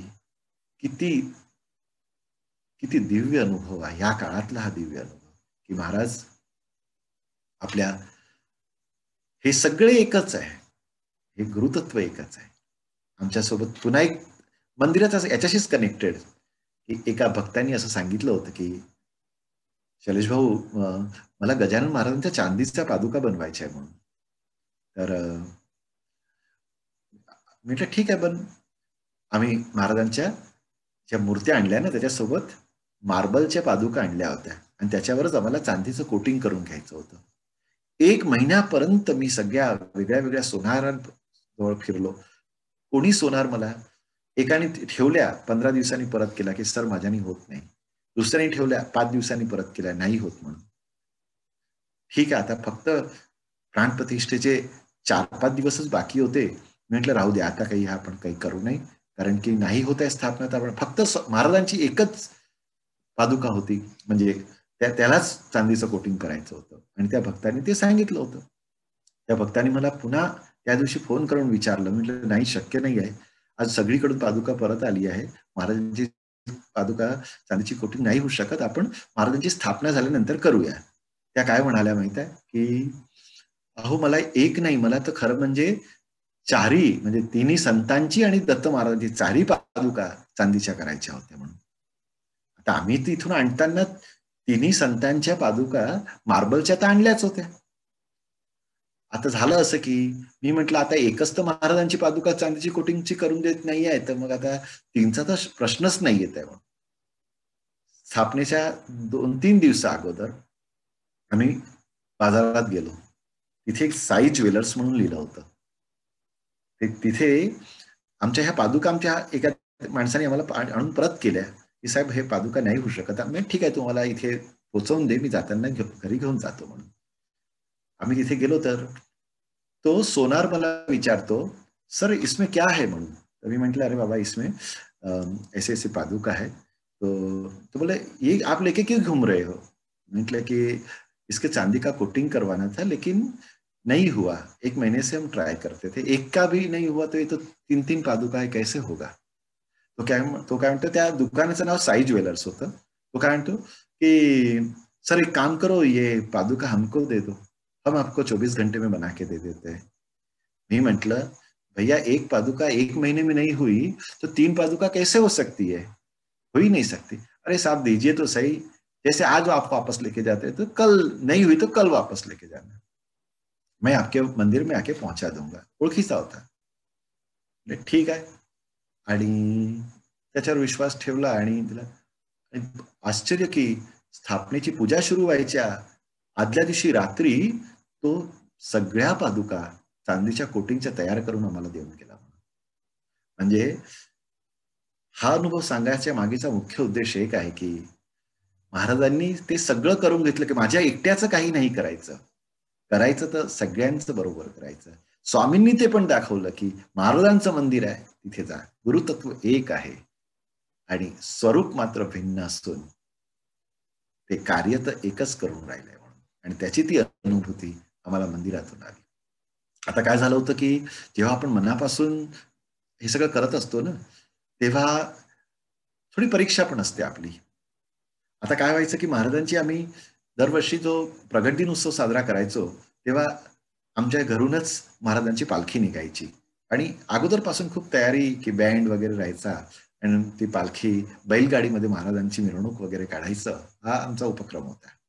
आता महाराजांची स्थापनेचा हा कार्यक्रम इतका मोठा होता की महाराजांचं एक तर मंदिर बांधायचं, मग पूजा, मग हे स्थापना, हे सगळं खूप नॉनस्टॉप त्या सगळ्या ऍक्टिव्हिटीज आणि पूजा वगैरे असल्यामुळे महाराजांची जेव्हा कारण की स्थापनाच्या बिलकुल दुसऱ्या दिवशी महाराजांचा प्रगट दिन उत्सव होता. तर बँडवाले आम्ही विसरून गेलो, बँडला सांगितलं नाही, कारण की आमच्या इथे असं आहे की 12 वाजता महाराजांच्या प्रगट दिनाच्या आरतीनंतर महाराजांची पालखी निघते म्हणून. आता आम्ही विचार केला की यावर्षी तर बँड, मला वाटलं माझ्या मित्रांनी सांगितलं असेल, मित्राला वाटलं मी सांगितलं असेल, असं एक झालं, पण बँड काही सांगितला गेला नाही. वाईट वाटलं की इतक्या वर्ष आपण नुसते महाराजांची प्रगट दिन उत्सव साजरा करत होतो, तेव्हा बँड वगैरे ठेवला, नेमका यावर्षी महाराजांची स्थापना असून आपण बँड कसे काय विसरून गेलो म्हणून. पण ठीक आहे, मग आता आपल्याजवळ ढोल आहे, झांजा आहे, चिपळ्या वगैरे आहे, याच्याने आपण महाराजांची पालखी काढू असं ठरवलं. बरोबर 11:30 वाजता आमची पालखी निघायची म्हणून. आणि आश्चर्य की 11:30 वाजता मंदिरासमोर एक बँड येऊन बँड वाजवायला लागला. तर मला वाटलं की समोरच्या कॉलनीमध्ये, मंदिराच्या समोर एक कॉलनी आहे, त्या कॉलनीमध्ये काहीतरी लग्न विघ्न असेल म्हणून ते लोक आले असेल. आपण एक काम करूया, त्यांना विनंती करू. मी थोडासा दूर होतो आणि मी आवाज ऐकला, तर म्हटलं त्यांना विनंती करतो की थोडा बँड आमच्या मंदिरात पालखीपुरता वाजवून घ्या, आम्ही पाहिजे ते पैसे तुम्हाला द्यायला तयार आहोत. म्हणून मी पळत मंदिरापर्यंत पोहोचलो तर पाहिलं तर ते तिथे सगळे मंदिराच्या समोर बँड वाजवत होते आणि ते बँडवर सगळे भजनं महाराजांचे वाजत होते. म्हणून मला वाटलं की हे कसं काय शक्य झालं इतक्या वर्षापासून. कारण की आम्ही महाराजांचा उत्सव साजरा करत होतो, त्याच्यासाठी जो बँड बोलवतो तो दुसरा बँडवाला होता आणि ही पार्टी तर पूर्ण वेगळी दिसून आली. अच्छा, त्याच्यावर लिहिलं होतं महाराष्ट्र बँड. आता अहमदाबादमध्ये महाराष्ट्र बँड होतं हे पण आम्हाला माहित नव्हतं. म्हणून तर त्यांनी खूप छान महाराजांचे भजनं वाजवलं. मला खूप आनंद झाला की अरे वा, आज महाराजांनी आपली ही पण इच्छा पूर्ण केली म्हणून. आणि महाराजांची पालखी निघाली, थाटात पालखी निघाली. आणि आता मी विचार केला की हे बँडवाले आले कुठून, यांना विचारलं पाहिजे कुठून आलं, यांना कोणी आमंत्रण दिलं. सगळ्या ग्रुपमध्ये सगळ्यांना विचारलं, कोणी नाही. तो म्हणे मी पण नाही, आम्ही कोणीच बोलवलं नाही. हे लोक पोहोचले कसे काय. अच्छा, ते आमच्या मंदिरापासून कमसे कम 12-13 किलोमीटरच्या अंतरावरून आले होते. असंही नव्हतं की तिथल्याच एरियातले ते राहणारे होते म्हणून. मग मी त्याच्यातल्या मुख्य एक व्यक्तीला विचारलं, म्हटलं भाऊ, तुम्ही महाराजांचा बँड, महाराजांचे भजन इतके सुंदर या बँडवर वाजवताय, तुम्ही इथे मला कोणी बोलवलं म्हणून. त्यांनी मला सांगितलं की सर, आम्ही गजानन महाराजांचे भक्त आहोत. आम्हाला काहीच माहित नव्हतं की गजानन महाराजांची इथे स्थापना वगैरे होत आहे. आम्ही आज सकाळी एका लग्नामध्ये बँड वाजवत होतो. तिथे एक म्हणे म्हातारा माणूस आला आणि त्या म्हाताऱ्या माणसाने आम्हाला सांगितलं की आपको मालूम है अहमदाबाद में गजानन महाराज की स्थापना हो रही है, तो आप वहां जाके बैंड बजाइए. अहो म्हणे सर, महाराजांचा स्थापना ऐकल्यानंतर आम्ही तिथून फटाफट आमचा कार्यक्रम आटोपला आणि आम्ही सगळे इथे पोहोचलो. म्हणून आमच्याजवळ फक्त एक कागद त्यांनी दिला की या कागदावर इथे पोहोचा. तर ते व्यक्ती कोण आले, कुठून आले, कसे काय आले, हे फक्त महाराजच सांगू शकतात. मी त्यांचे पाय पकडले, म्हटलं तुम्ही भाग्यवान आहे की खरं म्हणजे महाराजांनी आज तुम्हाला दर्शन दिलं. आता 3 दिवसांची महाराजांची स्थापना आणि त्या महाराजांच्या स्थापनेच्या वेळेस आम्हाला त्या गुरुजींनी एक सांगितलं होतं की जेव्हा तुम्ही महाराजांची 3 दिवसाची स्थापनामध्ये इथे कोणाचा पण कोणी रागाने बोलायचं नाही, कोणी कोणावर चिडायचं नाही, कोणाचा जीव दुखेल असा कुठलंही वर्तन करू नका. कारण की या कार्यक्रमात कुठल्या उत्सवात कोण कुठल्या स्वरूपात येईल काही सांगता येत नाही. आणि आम्ही त्याप्रमाणे सगळ्यांना सूचना पण दिल्या होत्या. बरोबर प्रगट दिनाचा दिवस बँड पालखी मंदिरात पोहोचली. आता महाराजांची आरती करायची, मुख्य आरती, पालखी आल्यानंतर मुख्य आरती करायची आणि मंदिरामध्ये एक चिलीम घेऊन एक म्हातारा माणूस एंटर झाला. अगदी वेगळ्याच मूडमध्ये असल्यासारखा गेला, आला आणि महाराजांच्या समोर येऊन उभा राहिला आणि काय म्हणाला माहित आहे की महाराजांची जी शाल, महाराजांच्या अंगावर पहिलीच शाल, महाराजांची स्थापना झाल्यानंतर पहिलीच शाल होती, ही शाल तुम्ही मला द्या म्हणून. आता आम्ही म्हटलं करे अच्छा, आजपर्यंत इतके लोक पाहिले पण चिलीम ओढून वगैरे असे कोणी गृहस्थ या काळात तर शक्यच नव्हतं पाहणं, म्हणजे अहमदाबादमध्ये तर कधीच नव्हते पाहिले म्हणून. आणि त्यांचे असे पांढरा धोतर, पांढरा जब्बा घातलेला, हातात मस्त चिलीम ओढत ओढत आलेले. तर मी म्हटलं की बाबा, हम आपको प्रसाद देते हैं, दूसरी शाल देते हैं, ये शाल तो हम कैसे दे आपको. तो बोले नहीं, देनी हो तो ये शाल दो, नहीं तो हम तो चले हैं. तर ठीक आहे म्हटलं. मग एकदम आठवण आलं की त्या गुरुजींनी आपल्याला सांगितलं होतं की या 3 दिवसामध्ये मंदिरातून कोणाला दुखवायचं नाही म्हणून. आणि पहिल्या दिवशी महाराजांच्या अंगावर पहिलीच जी शाल घातली होती ती शाल काढली आणि ती त्या गृहस्थांच्या अंगावर टाकली, त्या बाबांच्या अंगावर टाकली आणि महाराजांना दुसरी शाल घालवली. ती शाल घेतली, चिलीम ओढत ओढत, काही पण न घेता, पैसे पण नको, प्रसाद काहीच नको म्हणे, इथून ते निघून गेले. एका क्षणात निघून गेले असे ते दृश्य झालं. म्हणून म्हणजे महाराज त्यावेळेला पण महाराजांनी त्या उत्सवात हजर होऊन त्यांची प्रचिती दाखवली. असे मंदिराचे कितीतरी अनुभव महाराजांचे आयुष्यामध्ये आलेले आहे. आता काय झालं की फेब्रुवारीमध्ये महाराजांची स्थापना झाली आणि बरोबर 3 महिने झाले. मे महिन्यामध्ये मंदिरामध्ये चोरी झाली. चोरांनी मंदिरामधून काय न्यावं, तर चोरांनी मंदिरातल्या महाराजांच्या आमच्या रोजच्या पूजेच्या पंचधातूच्या मूर्त्या आणि एक दानपेटी. आता दानपेटी काय केलं की आदल्या दिवशीच आम्ही रिकामी करून घेतली होती, म्हणजे त्याच्यात थोडीशी चिल्लर वगैरे असेल, आणि चोरांनी ते दार तोडलं आणि त्याच्यातून महाराजांच्या आमच्या रोजच्या पूजेच्या पंचधातूच्या मूर्त्या होत्या, सगळ्याच मूर्त्या पंचधातूच्या त्या, आणि दानपेटी घेऊन चालले गेले. आता अच्छा, त्यांनी दुसऱ्या सगळ्या मूर्त्यामध्ये गणपती बाप्पाची, विठ्ठलाची, या सगळ्या मूर्त्यांना हात नाही लावला. उचलल्या त्या मात्र तिन्ही संत आणि दत्त महाराजांची मूर्ती, 4 मूर्त्या, मोठ्या मोठ्या मूर्त्या होत्या पंचधातूच्या, त्या सगळ्या उचलून चोरी करून घेऊन गेला. दुसऱ्या दिवशी सकाळी मला कळलं की मंदिरात चोरी झाली. आम्ही पोहोचलो, पाहिलं तर खूप वाईट वाटलं की अरे असं कसं झालं म्हणून, महाराजांच्या मूर्त्या कसा काय तो चोरून घेऊन गेला. पैसे वगैरे नेले असते तर काही हरकत नसतं आलं म्हणून. पण ठीक आहे, तेव्हा पण महाराजांना प्रार्थना केली की ज्या चोरांनी ही मूर्त्या नेल्या असेल महाराज त्यांचं पण कल्याण करो. फक्त एकच प्रार्थना आहे की त्यांनी त्या मूर्तीचं एक तर पूजा करावी किंवा त्या मूर्तीला त्यांनी विकून टाकाव्या, फक्त त्या मूर्तीला त्यांनी खंडित करू नये म्हणून. आणि झालं, पोलीस बोलवली, सगळं झालं, कुठेही आम्हाला त्या मूर्त्या मिळाल्या नाही. पुन्हा छोट्या मूर्त्या आणल्या आणि त्यांची रोजची पूजा सुरू केली. बरोबर 3 वर्ष झाले. 3 वर्ष. ऋषी पंचमीचा दिवस. आता आमच्याकडे काय असते की सगळ्यांच्याकडे गणपती असल्यामुळे आमच्या इथल्या मंदिरामध्ये आम्ही ऋषी पंचमीचा उत्सव फार मोठ्या प्रमाणात साजरा करत नाही. तर आम्ही काय करतो की जितके महाराजांचे युवा वर्गाचे सगळे मेंबर्स आहे, सेवेकरी आहे, सगळे एकत्र होतो आणि नामजप करतो महाराजांचे, गजानन बावनी, दत्त बावनी, आणि महाराजांचा उपासना करत असतो. हा एक 40-50 भक्त असतात त्या कार्यक्रमाला, कारण की सगळ्यांच्याकडे गणपती असल्यामुळे सगळे लोक येऊ पण शकत नाही, आणि 1.5 दिवसाचा गणपती असल्यामुळे लोक त्याच्या विसर्जनाला पण जातात, म्हणून तो एक छोटासा कार्यक्रम आम्ही करत असतो. आम्ही त्या महाराजांच्या नामजपासाठी बसलो होतो. तेवढ्यात एक माणूस आमच्या इथे आला. मला म्हणे, सर उभे व्हा, चला लवकर, मी तुम्हाला काहीतरी दाखवतो म्हणून. मी म्हटलं नाही, आत्ता नाही येऊ शकत, महाराजांची उपासना चाललो. नाही म्हणत, मी आत्ताच चला माझ्यासोबत. काय आहे एवढं, काय झालं काय एवढं, तुम्ही चला फक्त माझ्याजवळ. आता आमच्या मंदिराच्या शेजारीच एक दुसरं मंदिर आहे, जवळच आहे.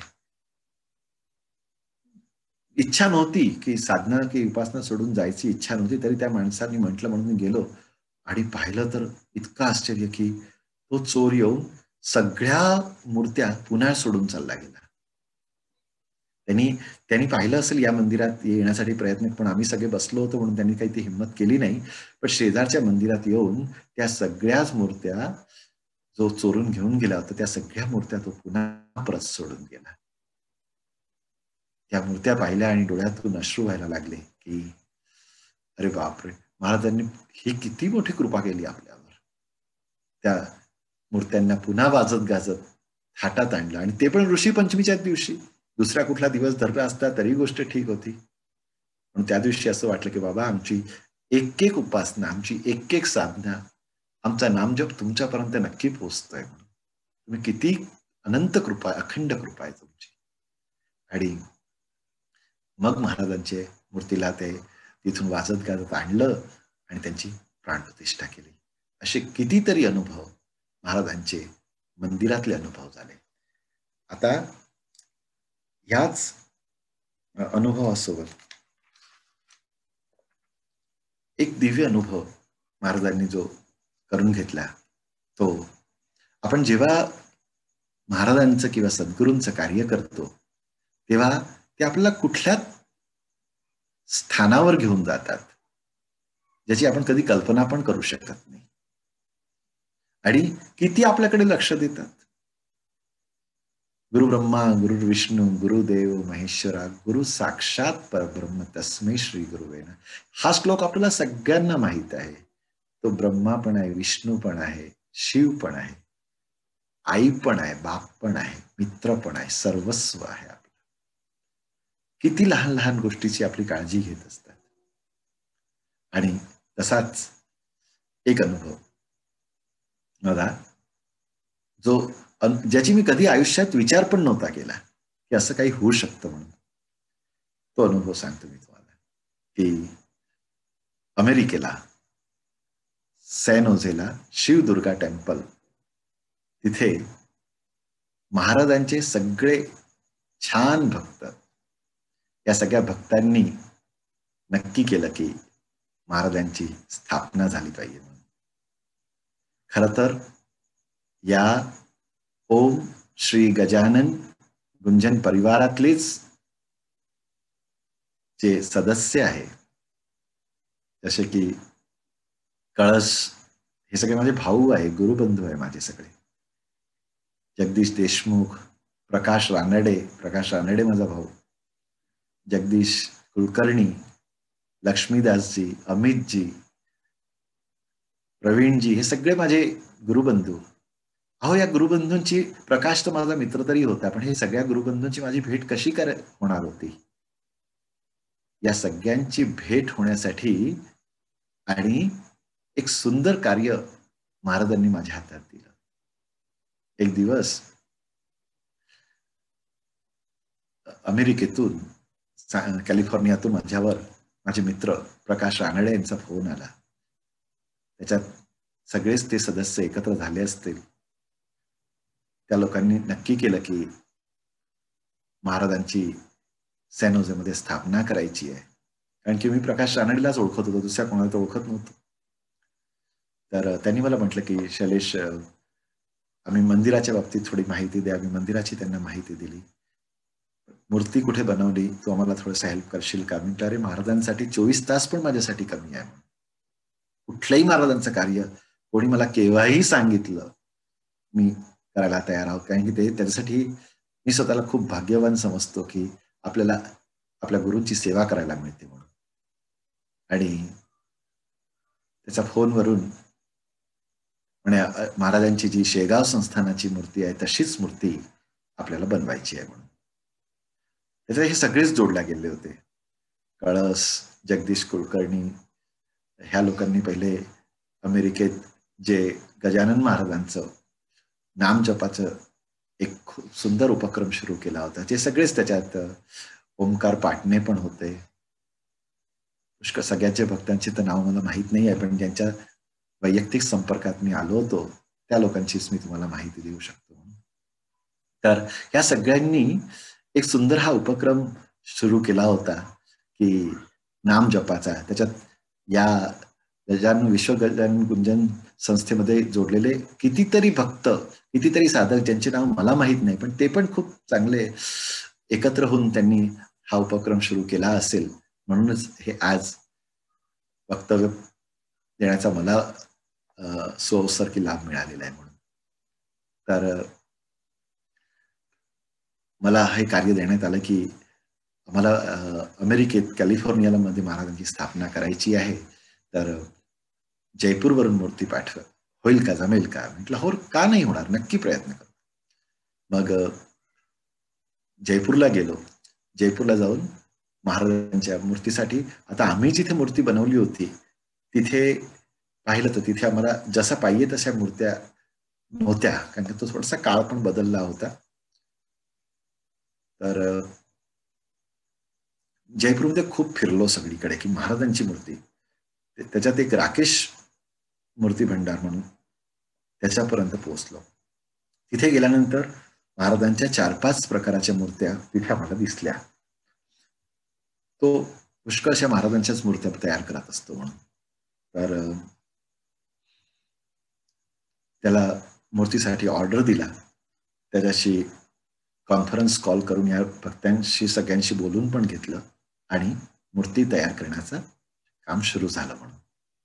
जसं जसं काम होत होतं तसे त्यात तो फोटो पाठवायचा आणि ते फोटो मी अमेरिकेला पाठवायचो म्हणून. आता असं झालं की एक दिवस आम्ही सगळे अशीच बसलो होतो अच्छा, मला एक प्रकाशनी सांगितलं होतं की शैलेश, मूर्तीची स्थापना 18 फेब्रुवारीला आहे, तर शक्यतोपर्यंत मूर्ती जर 15-20 दिवस किंवा महिनाभर अगोदर मिळाली तर बरं होईल म्हणून, म्हणजे आम्हाला शेवटल्या वेळा पळापळी करायला नको. नाही तर जर आमचा उत्सव फायनल तारीख सगळं, स्थापनेची तारीख सगळं नक्की होऊन गेलं आणि जर मूर्तीच जर उशिरा पोहोचली तर आम्हाला खूप धावपळ होईल म्हणून. आणि असं तर नाही की याच देशात ते मिळून राहील म्हणून, परदेशातून मागवायची आहे, तर ती मूर्ती लवकरात लवकर मिळेल तसा एक नक्की प्रयत्न कर म्हणून. म्हणून मी त्याच्या दर 2-4 दिवसाच्या संपर्कात होतो, त्याच्याशी रोज बोलायचो, त्याला सांगायचो की फोटो दाखव, कुठपर्यंत काम पोहोचलं, मला लवकरात लवकर म्हणजे कमसे कम जानेवारीपर्यंत मला मूर्ती फर्स्ट वीकमध्ये, सेकंड वीकमध्ये पाठवून देता आली तर योग्य होईल म्हणून. आता काय झालं की, आणि हा मूर्तीचा ऑर्डर मी दिला असेल डिसेंबरच्या आसपास, मूर्तीचं काम एक 60-70% पर्यंत काम झालं असेल आणि माझ्या अहमदाबादच्या घरी आम्ही सगळे असे बसलो होतो आणि माझ्या दारात एक साधू येऊन उभे राहिले. पांढरी लुंगी घातली होती, युवान होते, युवान अवस्थामध्ये, आणि पांढरा कुर्ता घातलेला होता, पांढरी लुंगी घातली होती आणि मराठीमध्ये बोलायला लागले. आणि युवान वयातले होते की फार, मला वाटतं एक 30-32 वर्षाचं वय असेल, जास्ती वयस्कर नाही. म्हणे, मी शेगाववरून आलो आहो म्हणून. मला खूप आनंद झाला, रे वा, शेगाववरून आपल्याकडे कोणी साधू संतासारखी व्यक्ती दिसते, या. मोठ्या डोक्याला छानपैकी टिळा लावलेला होता. तर म्हणे, आम्ही शेगाववरून महाराजांची पालखी घेऊन आलेलो आहो आणि मी तुमच्याकडे आलो आहो. आता पालखी तर मला कुठे दिसली नाही, पण त्यांना तर मी, आता माझा फ्लॅट 3ऱ्या मजल्यावर, अच्छा, ते खालच्या दोन्ही फ्लॅटमध्ये कोणाच्याच घरी गेले नाही, सरळ माझ्या घरी आले. त्यांना मी पाहिलेलं नाही, कोण व्यक्ती आहे. त्यांना मी घरात घेतलं. घरात घेतल्यानंतर त्यांना विचारलं की बसा तुम्ही, काय चहा वगैरे दिला त्यांना, नाश्ता दिला. ते म्हणे, ठीक आहे, हे सगळं तर ठीक आहे, पण मी काहीतरी महत्वाच्या कामासाठी आलो म्हणून. तर मी म्हंटल, बोला, काय काम आहे तुम्हाला? म्हणून मी याच्यासाठी आलो की तुम्हाला महाराजांचं जे कार्य देण्यात आलेलं आहे ते कार्य कशा पद्धतीने चालू आहे म्हणून. मला खूप हे वाटलं की अरे, यांना कसं काय माहित मला महाराजांचं हे कार्य मिळालेलं आहे? हे तर अशीच दिसून राहिले म्हणून की आता म्हणते शेगाववरून आले आहे, हे कसं आहे? तर मी म्हटलं, बाबा, छान व्यवस्थित काम सुरू आहे ते म्हणून. ठीक आहे, ठीक आहे म्हणे, तसंच कामाकडे पूर्ण लक्ष द्या आणि व्यवस्थित वेळेवर ते तयार करून घ्या म्हणून. म्हटलं हो. त्यांनी हा शब्द मात्र नाही वापरला की तुम्हाला मूर्तीचं दिलंय, तुम्हाला जे काम देण्यात आलेलं आहे ते वेळेवर तुम्ही होऊन जाईल तुमच्याने म्हणून. मग नमस्कार केला. मग थांबा म्हणे, मला अजून तुम्हाला एक गोष्ट सांगायची आहे. म्हटलं, बोला, काय म्हणताय? तर म्हणे की या महिन्यामध्ये तुमच्या आयुष्यात असा योग येईल जो आजपर्यंत कधी नाही आलेला. अरे वा. तर म्हटलंय की ते सगळं माझा नेहमी एकच शब्द असतो की करते करविते स्वामी आपले, जे करेल ते ठीक आहे. म्हटलं, महाराज जे करतील ते मंजूर. ठीक आहे. त्यांना दक्षिणा दिली, ते निघून गेले. आता जयपूरला महाराजांची मूर्ती तयार झाली. जयपूरला मूर्ती तयार झाली. मूर्ती पाहिल्याबरोबर अतिशय सुंदर मूर्ती. आता त्याचं दर्शन तुम्ही लोकांनी सगळ्यांनी, जे अमेरिकेत राहतात त्यांनी केलं आहे आणि दुसऱ्या भक्तांनी पण नेटनी किंवा फोटो पाहिलेच आहे त्यांचे. अतिशय सुंदर मूर्ती. आता आम्ही जाताना काय केलं होतं की ते मूर्तींना पाठवायच्या, मी आणि माझी पत्नी वंदना, आम्ही दोघंही गेलो होतो. आम्ही काय विचार केला की आता महाराज आपल्याला पुन्हा तर दिसणार नाहीच आहेत. हे आता हे अमेरिकेच्या भक्तांनी खूप कळकळून महाराजांची प्रार्थना केली आहे म्हणून त्यांच्यासाठी जात आहे म्हणून. आता या महाराजांचे आपल्याला दर्शन होणार नाही.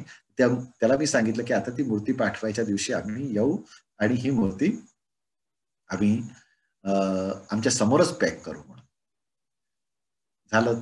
त्याला सांगितलं का, त्यांनी मूर्ती आम्हाला दाखवली. त्याच्यात काय झालं, शेगावची एक तिथे ग्रुप आलं होतं, त्यांनी ती मूर्ती पाहिली आणि ते लोक काहीतरी मूर्ती विकणारे लोकच होते. शेगावची मूर्ती तिथे बनवत होती म्हणून, त्याचं दुकान असेल वगैरे शेगावला म्हणून. तो काय म्हणाला, अरे इतनी सुंदर मूर्ती यहाँ पे बनी है, तो ये किसकी मूर्ती है, कौन ले जाने वाला ये मूर्ती? म्हटलं की अरे हे तर म्हणे आता तो राकेश भाई हमने आपको तो ऑर्डर दिया तो आपने तो कभी ऐसे हमको मूर्ति बना के दी नहीं है और ये तो बिल्कुल शेगांव के समाधि स्थान की मूर्ति है वैसी दिख रही है। तो मैंने बोला सच में बताऊं, वो शेगांव के बाबा जो अमेरिका के जो भक्त है ना, उनकी इतनी श्रद्धा है, तो मूर्ति का जो स्वरूप आता है ना वो सिर्फ भक्तों की श्रद्धा के कारण आता है। वो बहुत मन से हृदय से गुरुदेव की स्थापना कर रहे हैं और इसीलिए उनकी जो श्रद्धा का भाव है वो बाबा के चेहरे पर दिख रहा है। म्हणे हो सर, हे तुमचं म्हणणं अगदी खरं असू शकते म्हणून मग त्या मूर्तीला आम्ही गंगाजळ घेऊन गेलो होतो। त्या गंगाजळनी तिला स्नान घातलं, छान सोळं घालवलं, हार घातला आणि ती मूर्ती अमेरिकेला पाठवली। आता अमेरिकेत गेल्यानंतर त्या भक्तांनी पाहिली, त्याच्यातले 1-2 भक्तांनी मला आग्रह केला की शैलेश भाऊ तुम्ही कसंही करून स्थापनेला या। आता 18 फेब्रुवारी म्हणजे तो पण अहमदाबादला स्थापनेचा दिवस, म्हणजे आमच्या मंदिरात पण महाराजांची स्थापना। पहिले तर मी हो नाही म्हणालो, म्हटलं शक्य नाही। आणि दुसरी गोष्ट एक आहे की माझ्याजवळ काही विजा वगैरे नाही, माझ्याजवळ नुसता पासपोर्ट होता आणि हे काही बडोदा की मुंबईला जाण्यासारखं नव्हतं की अहमदाबादवरून तिकीट काढली पटकन बसता येईल, त्यासाठी विजा पण लागतो। तर त्यांना मी सांगितलं की कसं शक्य आहे, मला नाही जमणार म्हणून, आणि माझ्याजवळ विजा नाही तर मला कसं। म्हणे ते तुम्ही काळजी करू नका, आम्ही तुम्हाला लेटर पाठवतो, तुम्ही विजासाठी प्रयत्न करा। शेवटी म्हटलं की इथला उत्सव सोडून जाणं हे पण मुश्किल होतं, काय करावं हे काही कळलं नाही। म्हणून शेवटी महाराजांसमोर चिठ्ठी टाकली आणि महाराजांचा संकेत मिळाला की जर विजा मिळाला तर तिथल्या महाराजांची सेवा करा, नाही मिळाला तर अहमदाबादच्या महाराजांची। आणि तुम्हाला सगळ्यांना आश्चर्य वाटेल की मी आणि पत्नीने विसासाठी अप्लाय केला। आमच्या समोर विजा ऑफिसमध्ये आमच्या समोर 6 लोक होते, 6 लोकांचे विजा रिजेक्ट झाले होते। आम्हाला वाटलं आमचं पण होईलच, कारण की आपलं तर तसं काही आहे नाही की आपण तिथे मुलगा नाही की मुलगी नाही की कोणी नातेवाईक नाही, नातेवाईक होते पण एकदम विजा देईलच असं शक्य वाटलं नाही। पण हे विसरून गेलो की हे बसलेले मोठे नातेवाईकच्या हातात आहे तो विजा देणं म्हणून। आणि आम्हाला फक्त 2-2 प्रश्न विचारले आणि आम्हाला 10 वर्षाचा महाराजांच्या कार्यासाठी जाण्यासाठी अमेरिकेचा विजा मिळाला। आम्ही अमेरिकेला गेलो। बरोबर 18 फेब्रुवारीला स्थापना होती। अतिशय सुंदर प्रकाराने तिथल्या सगळ्याच ग्रुपनी तयारी केली होती, जे अजून मी आठवतो तरी मला खूप खूप खूप मनापासून इतका आनंद होतो, कारण की अमेरिकेसारख्या वेगळ्या प्रदेशात महाराजांची स्थापना करायची आणि त्याच्यासाठी त्यांची सगळ्यांची धावपळ मी पाहिली होती। तर ते खूप वेगळंच होतं म्हणून सगळं। आता त्याच्यासाठी इथूनच जसं आमच्या मंदिरासाठी महाराजांच्या आंघोळीसाठी वेगळ्या वेगळ्या नदीचे स्नानासाठी वेगवेगळ्या नदीचे पाणी घेऊन गेलो, तसं मी इथून पूर्ण एक बॅग भरून घेऊन गेलो होतो। त्याच्यात सगळ्या नद्यांचे पाणी होते, महाराजांचे जे काही वस्त्र, जे काही पूजेला काही थोडंसं आवश्यक होतं ते घेऊन गेलो होतो। आणि ते बरोबर तिथपर्यंत पोहोचलं मात्र, आणि त्या सगळ्या भक्तांनी इतक्या सुंदर पद्धतीने महाराजांची स्थापना केली आहे। मला अजून आठवते तो दिवस की जशी महाराजांची स्थापनाच्या ते गुरुजी मंत्रोच्चार करत होते आणि म्हणतात ना की जेव्हा प्राणप्रतिष्ठा करतात तेव्हा एक एक अवयवाची स्थापना होत असते, आणि ज्या ज्या वेळेस तो मंत्र म्हणण्यात जात होता त्यावेळेला खूप पाऊस आणि खूप वारं यायचं, इतकं वारं यायचं जसं त्या मूर्तीमध्ये एक एक अवयव त्यांचं स्थिर होत होतं म्हणून। आणि जसा तो मंत्र संपला थोड्या वेळा शांत व्हायचं, पुन्हा तेवढ्याच फोर्सनी वारं यायचं, म्हणजे माझ्यासाठी ते खूप दिव्य अनुभव होता म्हणून। आणि 2 दिवसाचा तो पण सोहळा अतिशय सुंदर झाला, कारण की तिथे मला पुष्कळ लोक म्हणत होते की शैलेश भाऊ हे तुम्ही खूप मोठं कार्य केलं, पण मी त्याच्यास पूर्ण श्रेय महाराज तर करते करवितेच महाराज आहे, म्हणजे त्यांना आता काय मी म्हणणार, पण तिथल्या ज्या भक्तांनीची इतकी श्रद्धा, कारण की ज्या जागेवर महाराज बसतात ना, तेव्हा महाराज सगळं पहिले पाहून घेतात की तिथले काय व्यवस्था होऊ शकते म्हणून. त्यावेळेला नाम जपापासून कळसनी, जगदीश कुलकर्णींनी या लोकांनी नाम जपापासून सुरुवात केली.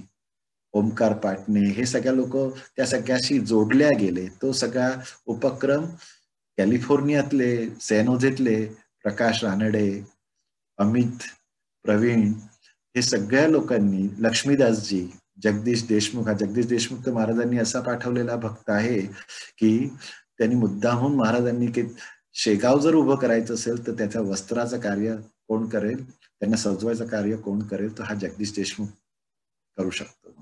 त्याच्यासोबत मंदार आहे, पुष्कळ जण आहे, मी सगळ्यांची नावं मला माहित नाही, पण त्या सगळ्यांनी खूप मनापासून महाराजांना कळकळून त्या अमेरिकेला बोलवलं होतं. म्हणून महाराज तिथपर्यंत पोहोचले. त्याच्यात माझा स्वतःचा 1% वाटा नाही म्हणता येणार. हे सगळी त्यांची श्रद्धा, त्यांची आस्था, त्यांची महाराजांप्रत्ये कळवळ, याच्यामुळे महाराज तिथपर्यंत पोहोचले. आणि तिथे पण खूप महाराजांचे, त्यांच्या भक्तांना वेगवेगळे अनुभव आज पण येत आहे. आणि बिलकुल म्हणता येईल की भारतातलं महाराजांचं स्थान म्हणजे शेगाव आणि अमेरिकेतलं महाराजांचं शेगाव सारखं स्थान कॅलिफोर्नियामध्ये तयार झालं. तसे तर महाराजांचे मंदिरं अमेरिकेत, इवन UK मध्ये पण पुष्कळ जागेवर महाराजांची छान छान मंदिरं आहे. अटलांटा सगळीचकडे महाराजांचे मंदिर आहे. जिथे जिथे महाराजांच्या भक्तांनी महाराजांना प्रार्थना केली तिथे तिथे महाराज पोचलेले आहे. आणि तिथे सगळेच भक्त, सियाटेलला महाराजांचं मंदिर आहे.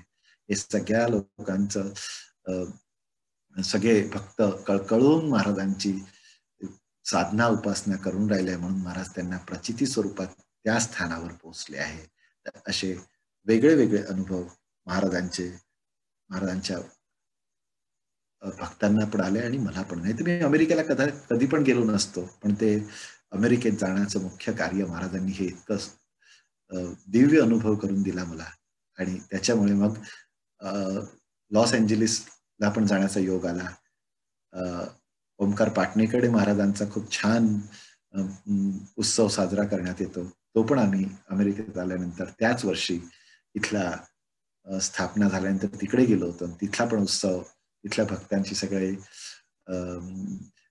नामजप आणि महाराजांची पालखी वगैरे खूप सुंदर उपक्रम पाहायला मिळाला. आणि एक कौतुक म्हणजे आता भारतात पुष्कळ जागेवर मी प्रवचन करत असतो म्हणून मी खास सांगतो, मी आवर्जून सांगतो की भारतातले लोक तर मनापासून सगळं करूनच राहिले, पण विदेशात राहून भारताची संस्कृती टिकवून ठेवली ही आपल्या बाबांच्या भक्तांनी, या संतांच्या भक्तांनी टिकवून ठेवलेली आहे. आपल्या सगळ्याच गुरु भगिनी ट्रेडिशनल महाराष्ट्रीयन ड्रेसमध्ये असतात आणि आपले गुरुबंधू सगळे कदमध्ये किंवा कुर्ता पायजामा, त्यांचे सगळे लहान लहान मुलं, ते पूर्ण इंग्लिश बोलणारे मुलं सुद्धा, पण ते त्या दिवशी मात्र आपले वारकरी स्वरूपात मात्र येतात. असे छान आपला तो महाराजांच्या गुरु बंधू भगिनींचा हा एक इतका सुंदर ग्रुप आहे जो हे सगळे उत्सव साजरे करतात. आणि ते पाहून खूप मनापासून आनंद होते की साक्षात महाराज तिथे आहे म्हणून हे सगळं घडून राहिलंय. असे कितीतरी अनुभव आयुष्यात महाराजांनी दिले, प्रचिती दिली. आणि जास्ती वेळ न घेता आता शेवटला एक अनुभव तुमच्यासमोर सादर करतो आहोत. माझा एक उपक्रम होता की दरवर्षी, म्हणजे महाराजांची स्थापना झाली तेव्हापासून दर रविवारी मी आमच्या इथल्या महाराजांच्या आंघोळीसाठी, महाराजांचे वस्त्र बदलण्यासाठी मंदिरात असतो. आमचा ग्रुपच असते पूर्ण. आता असं झालं की एक वर्षी आम्हाला इंदोरला जायचं होतं. नेमका तो दिवस रविवारचा होता. मला असं वाटलं की रविवारी जायचं म्हटलं तर आपला उपासना आहे, आपले जो दर रविवारचा साधना आहे त्याचा खंड पडेल म्हणून. पण ठीक आहे, ते पण एक सामाजिक कार्य होतं म्हणून मी जाऊया इंदोरला. आता इंदोरला हॉटेलमध्ये उतरण्यापेक्षा एक प्रयत्न हा केला की आपण बघूया इंदोरला कुठे महाराजांचं मंदिर आहे का म्हणून. म्हणून मी गुगलवर चेक केलं आणि महाराजांचा पालीवाल नगरमध्ये महाराजांचं एक सुंदर मंदिर आहे गजानन, खूपच दिव्य.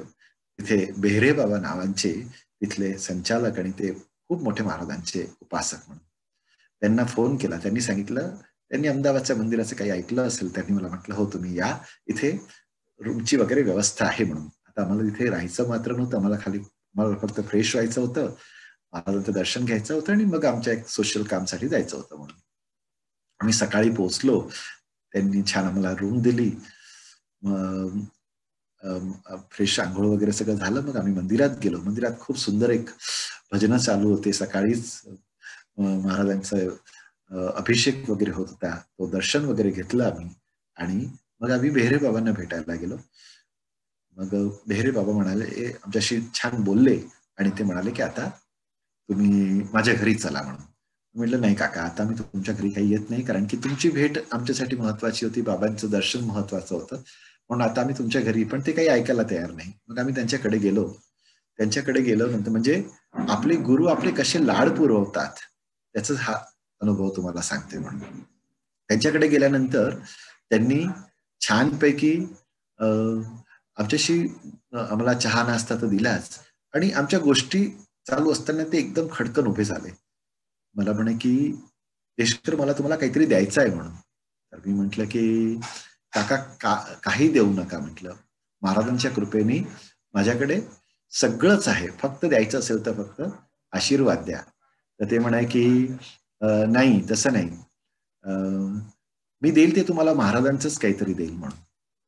मग म्हटलं ठीक आहे, महाराजांचं काही दिलं तर मी नक्की घेऊन जाईल म्हणून. आणि त्यांनी इतकी मोठी गजानन महाराजांची 1.5 फुटाची मूर्ती मला आणून दिली. अतिशय सुंदर मूर्ती. आजूबाजूला महाराज सिंहासनावर बसलेले आहे आणि चिलीम घेऊन महाराज बसलेले आहे. अशी खूप सुंदर महाराजांची मूर्ती त्यांनी दिली म्हणून मला खूप आनंद झाला. अरे वा, याच्यापेक्षा तर सुंदर वस्तू काही मिळू शकत नाही म्हणून. आणि मग आम्ही ती मूर्ती घेतली. आता त्यांच्या घरून अच्छा, जसे आपले आई वडील आपले लाड करतात तशाच त्या बेहरे आजी, त्यांनी पण मिसेसला छान भारीपैकी साडी घेतली. जसं काहीच ओळख नाही, पण इतकं कौतुक की त्यांना असं वाटतं की किती वर्षापासून आपण यांना ओळखत आहोत. मग आम्ही आणि महाराजांची छान अशी दिगंबर अवस्थामध्ये चिलीम घेऊन मूर्ती होती. तर आम्ही त्याच्या घरातून निघताना मी असा विचार केला की आता बाहेर जातो आणि छोटीशी एक शाल आणि मोत्याची माळ महाराजांसाठी घेतो म्हणून असा विचार केला. आणि बिलकुल त्यांच्या घरातून बाहेर निघायचं तर त्या बेहरे काकूंनी हाक मारली की देशकर भाऊ तुम्ही जाऊ नका, थांबा, घरात या पुन्हा. मी घरात गेलो आणि त्यांनी महाराजांच्या मूर्तीवर छानपैकी छोटीशी शाल आणि मोत्याची माळ घातली. म्हणजे मी फक्त विचार केला होता की बाहेर जाऊन महाराजांसाठी छोटीशी शाल आणि मोत्याची माळ घेऊया, ती पण बाबांनी तिथेच पूर्ण केली म्हणून. मग ती मूर्ती घेऊन आम्ही आम्हाला जिथे राहायची व्यवस्था दिली होती तिथे मूर्ती ठेवली आणि आम्ही आमचं जे सोशल काम होतं त्याच्यासाठी आम्ही गेलो. रात्री परत आलो. रात्री 10 वाजता आमची ट्रेन होती आणि 8-1 वाजता आम्ही तिथून निघालो की आता 1-1.5 तास स्टेशनवर थांबू आणि कुठेतरी रस्त्यात जेवूया आणि मग 10 वाजता ती ट्रेन पकडू म्हणून. तर आम्ही तिथून निघालो.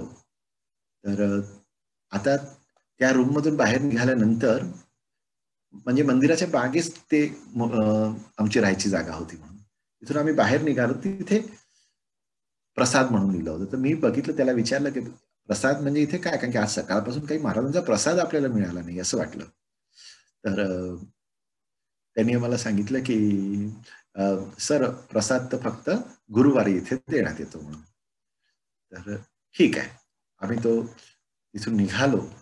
आता तिथे ते मंदिर खूप मोठं आहे. गर्भगृह कुठे, त्याच्यानंतर सभाखंडानंतर जागा आणि मग गेट आहे. गेट नंतर तुम्ही बाहेर. तर मी गेट पर्यंत पोहोचलो होतो आणि मागच्या साईडच्या रस्त्याने आलो होतो, म्हणजे कोणी मला पाहिलं सुद्धा नव्हतं. माझ्या मनात फक्त एक असा विचार आला होता की आज काही आपल्याला महाराजांचा प्रसाद मिळाला नाही म्हणून. ठीक आहे, जशी महाराजांची इच्छा, असा नुसता एक विचार. आणि आम्ही गेटपर्यंत पोहोचलो तर तेवढ्यात त्या मंदिरातल्या गर्भगृहातून पुजारीजी दौडत दौडत आले. म्हणे, साहेब थांबा, जाऊ नका, महाराजांचा प्रसाद घेतल्याशिवाय जाऊ नका. म्हटलं, अरे वा, मी आत्ताच म्हटलं की महाराजांचा काही आज आपल्याला प्रसाद मिळाला नाही. तर हो नक्की म्हटलं, मी प्रसाद घ्यायला येतो. तर मला वाटलं की काही चिरंजीचे दाणे किंवा पेढे असं काहीतरी प्रसाद देतील म्हणून. तर आतमध्ये म्हणे, नाही नाही, तो प्रसाद नाही, तुम्ही आमच्या सोबत चला, बेहरे बाबांनी तुम्हाला वेगळ्या प्रसादासाठी सांगितलंय म्हणून. ठीक आहे. मग आम्हाला एक रूम मध्ये घेऊन जाण्यात आलं. आम्ही 4 जण होतो आणि जाऊन पाहिलं तर इतकं आश्चर्य. एक मोठं चांदीचं ताट, त्याच्यात 5 चांदीच्या वाट्या, लोटी भांड, 5 पक्वान्य, झुणका, भाकर, कुरडया, वरण भात, सगळं, म्हणजे 4 व्यक्ती पोटभर जेवू शकेल एवढा प्रसाद. आणि तो पण रात्रीच्या वेळेस. म्हणजे बासुंदी, श्रीखंड, जिलबी, रसगुल्ला, शिरा, असे 5 प्रकाराचे मिष्ठान्न होते त्याच्यामध्ये. आणि ते पाहून मला खूप आश्चर्य. म्हटलं, अहो हे काय प्रकार आहे, आणि आता रात्री 8, 8:30 वाजता एवढं. म्हणे, हो, आज महाराजांचा हा नैवेद्य आहे आणि बेहरे बाबांनी सांगितलं की हा प्रसाद तुम्हीच घ्यायचा म्हणून. म्हटलं, नाही हो, मी एवढा सगळा प्रसाद कसा, तुम्ही मला एका वाटीत थोडासा द्या, तो प्रसादच झाला म्हणून. नाही म्हणे, हा प्रसाद तुम्हालाच घ्यायचा सांगितलंय, तुम्ही लोक आले आहे महाराजांचा. मी म्हटलं, ठीक आहे. त्या प्रसाद म्हटलं तर तो तर हवाच होता. महाराजांचा प्रसादाला कधी नाही म्हणूच नाही म्हणून. फक्त एकच लक्षात ठेवायचं की महाराजांनी सांगितलंय की अन्न हे परब्रह्म आहे, म्हणजे एक एक कणाचा पूर्ण उपयोग झाला पाहिजे. म्हणून तो त्या ताटातलं, मग मी म्हटलं, ठीक आहे, मला दुसरं एक ताट द्या, त्या ताटामध्ये आम्ही हा प्रसाद काढून घेतो. तर मला म्हणे, नाही, याच ताटात तुम्हाला जेवायचं आहे. म्हटलं, नाही, महाराजांचं ताट आहे, चांदीचं ताट आहे, त्याच्यात मी कसा जेवणार म्हणून. तुम्ही एक काम करा. मग मला त्यांनी सांगितलं का, हो, या जे ताट आणि वाट्या याचा पण एक इतिहास आहे म्हणून, की बेहरे बाबांना गजानन महाराजांनी स्वप्नात सांगितलं होतं की तू मला चांदीच्या ताटात जेव घाल म्हणून. बाबांनी सांगितलं की माझी काही ऐपत नाहीये की मी तुम्हाला चांदीच्या ताटात जेव घाल. माझी जेव्हा ऐपत होईल त्यासाठी मी तुमच्यासाठी चांदीचे भांडे आणील म्हणून. आता तर स्टीलचा ताट आहे, त्याच्यातच जेवत जा. महाराजांनी सांगितलं की त्याची तू कशाला काळजी करतो, त्याची व्यवस्था होऊन जाईल. आणि त्याच्यानंतरच्याच गुरुवारी इंदोरचा कोणीतरी सोनार आला आणि त्या सोनाराने चांदीचं ताट, 5 वाट्या आणि लोटी भांड आणून ठेवलं, आणि तेच हे ताट आहे. आता बघा, मी फक्त चिरंजीवचे दाणे किंवा अर्धा पेढाचा प्रसादाची अपेक्षा ठेवली. मला महाराजांनी तिथे पंचपक्वान्नाचा प्रसाद दिला. अगाध लीला आहे. म्हणजे आपण बाबांजवळ काय मागावं आणि बाबा आपल्याला काय देतात, फक्त एक आहे की सगळं ब्रह्मांडाचे ते नायक असल्यामुळे सगळी दोर त्यांच्या हातात आपण सोपून द्यावी, पूर्ण शरणागतीचा भाव स्वीकारावा. म्हणजे मग आपल्याला काहीच विचार करायची आवश्यकता पडत नाही. म्हणजे हा आमचा इंदोरचा पण हा सुंदर अनुभव झाला. शेवटला एक अनुभव सांगून मी माझं वक्तव्य पूर्ण करतो की जगी स्थळी सर्व व्यापी आहे आपले महाराज. आणि हा शेवटला अनुभव मुद्दामून सांगायचा प्रयत्न करतो की त्यांच्या लीला कशा कशा आहे. आपण वेगळ्या वेगळ्या अनुभव रोज कुठल्या ना कुठल्या व्हॉट्सअपच्या माध्यमातून किंवा पुस्तकाच्या माध्यमातून आपण वाचत असतो. आता काय झालं की आमचं सगळं ग्रुप आम्ही कोकणामध्ये फिरायला गेलो होतो, आणि कोकणमध्ये तिथे कुणकेश्वर म्हणून महादेवाचं मंदिर, तिथे माझ्या मित्रांनी एक हॉटेल बुक केली होती, म्हणजे रेस्टॉरंट बुक केली होती, कारण की तिथे जरा नॉनव्हेजचा प्रकार होता. आता आपण शुद्ध शाकाहारी, म्हणजे शुद्ध शाकाहारी भोजन आपल्याला कुठून तरी प्राप्त व्हावं म्हणून एक जागा भंडारी म्हणून होती, त्यांची रेस्टॉरंट तिथे ठेवली होती. आता आम्हाला खानावळ म्हणता येईल त्याला, रेस्टॉरंटपेक्षा खानावळ म्हणता येईल. आता आम्हाला तिथे पोहोचायचं होतं 6 वाजतापर्यंत, आणि रस्त्यामध्ये आम्हाला खूप उशीर झाला, आणि आम्ही 7, 7:30ला पोहोचलो तिथे. आणि तिथे अशी परिस्थिती आहे की जर तुम्ही लवकर सगळं घाटाचं फिरण्याचं सगळं घाटीची जागा असल्यामुळे सगळं मार्केट वगैरे खूप लवकर बंद होतो म्हणून. तर आम्ही तिथे पोहोचलो तर ते भंडारी आमच्यावर थोडे चिडलेच, रागवलेच की सर इथे काही यायची वेळ झाली का म्हणे, तुम्ही आज 20-22 माणसाचा जेवणाचं सांगून ठेवलं अगोदर आणि इतके उशीर आले. एक काम करा, मी तुम्हाला डबे भरून देऊन देतो, तुम्ही हे रस्त्यात कुठेतरी जेवून घ्या आणि मला निघायचं आहे.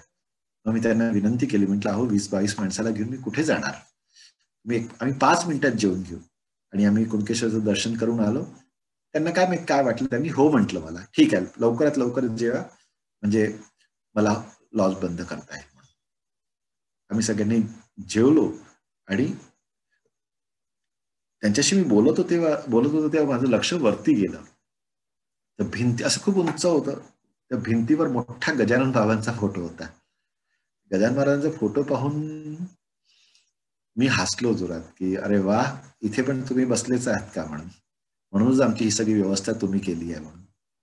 तर ते भंडारी म्हणे, तुम्ही महाराजांचं भक्त आहे का? म्हटलं भक्त तर नाही म्हणता येणार, पण एक महाराजांचा साधा एक सेवक समज बोलला तर जरा जास्ती बरं वाटेल म्हणा. तर मग त्यांना खूप छान वाटलं, मग ते आमच्याशी खूप छान बोलले ते भंडारी. मग ते मला म्हणे, सर आता ठीक आहे तुम्ही आले तेव्हा मी तुम्हाला काहीतरी गुस्स्याच्या भरात बोलून गेलो, पण पुढच्या वेळेस तुम्ही इथेच या, कोणी आले तर मला फोन करून पाठवा, मी त्यांची पण वाट बघेन. छान बोलले. निघताना त्यांनी त्यांचं मला कार्ड पण दिलं. त्यांचा एक भाऊ अहमदाबादमध्येच राहतो, त्याची ओळख पण निघाली. त्यांनी एक कार्ड दिलं. झालं, मग आम्ही रात्रीचे 8:30 झाले होते, तिथून आम्ही निघालो आणि आमच्या गाडीमध्ये बसलो.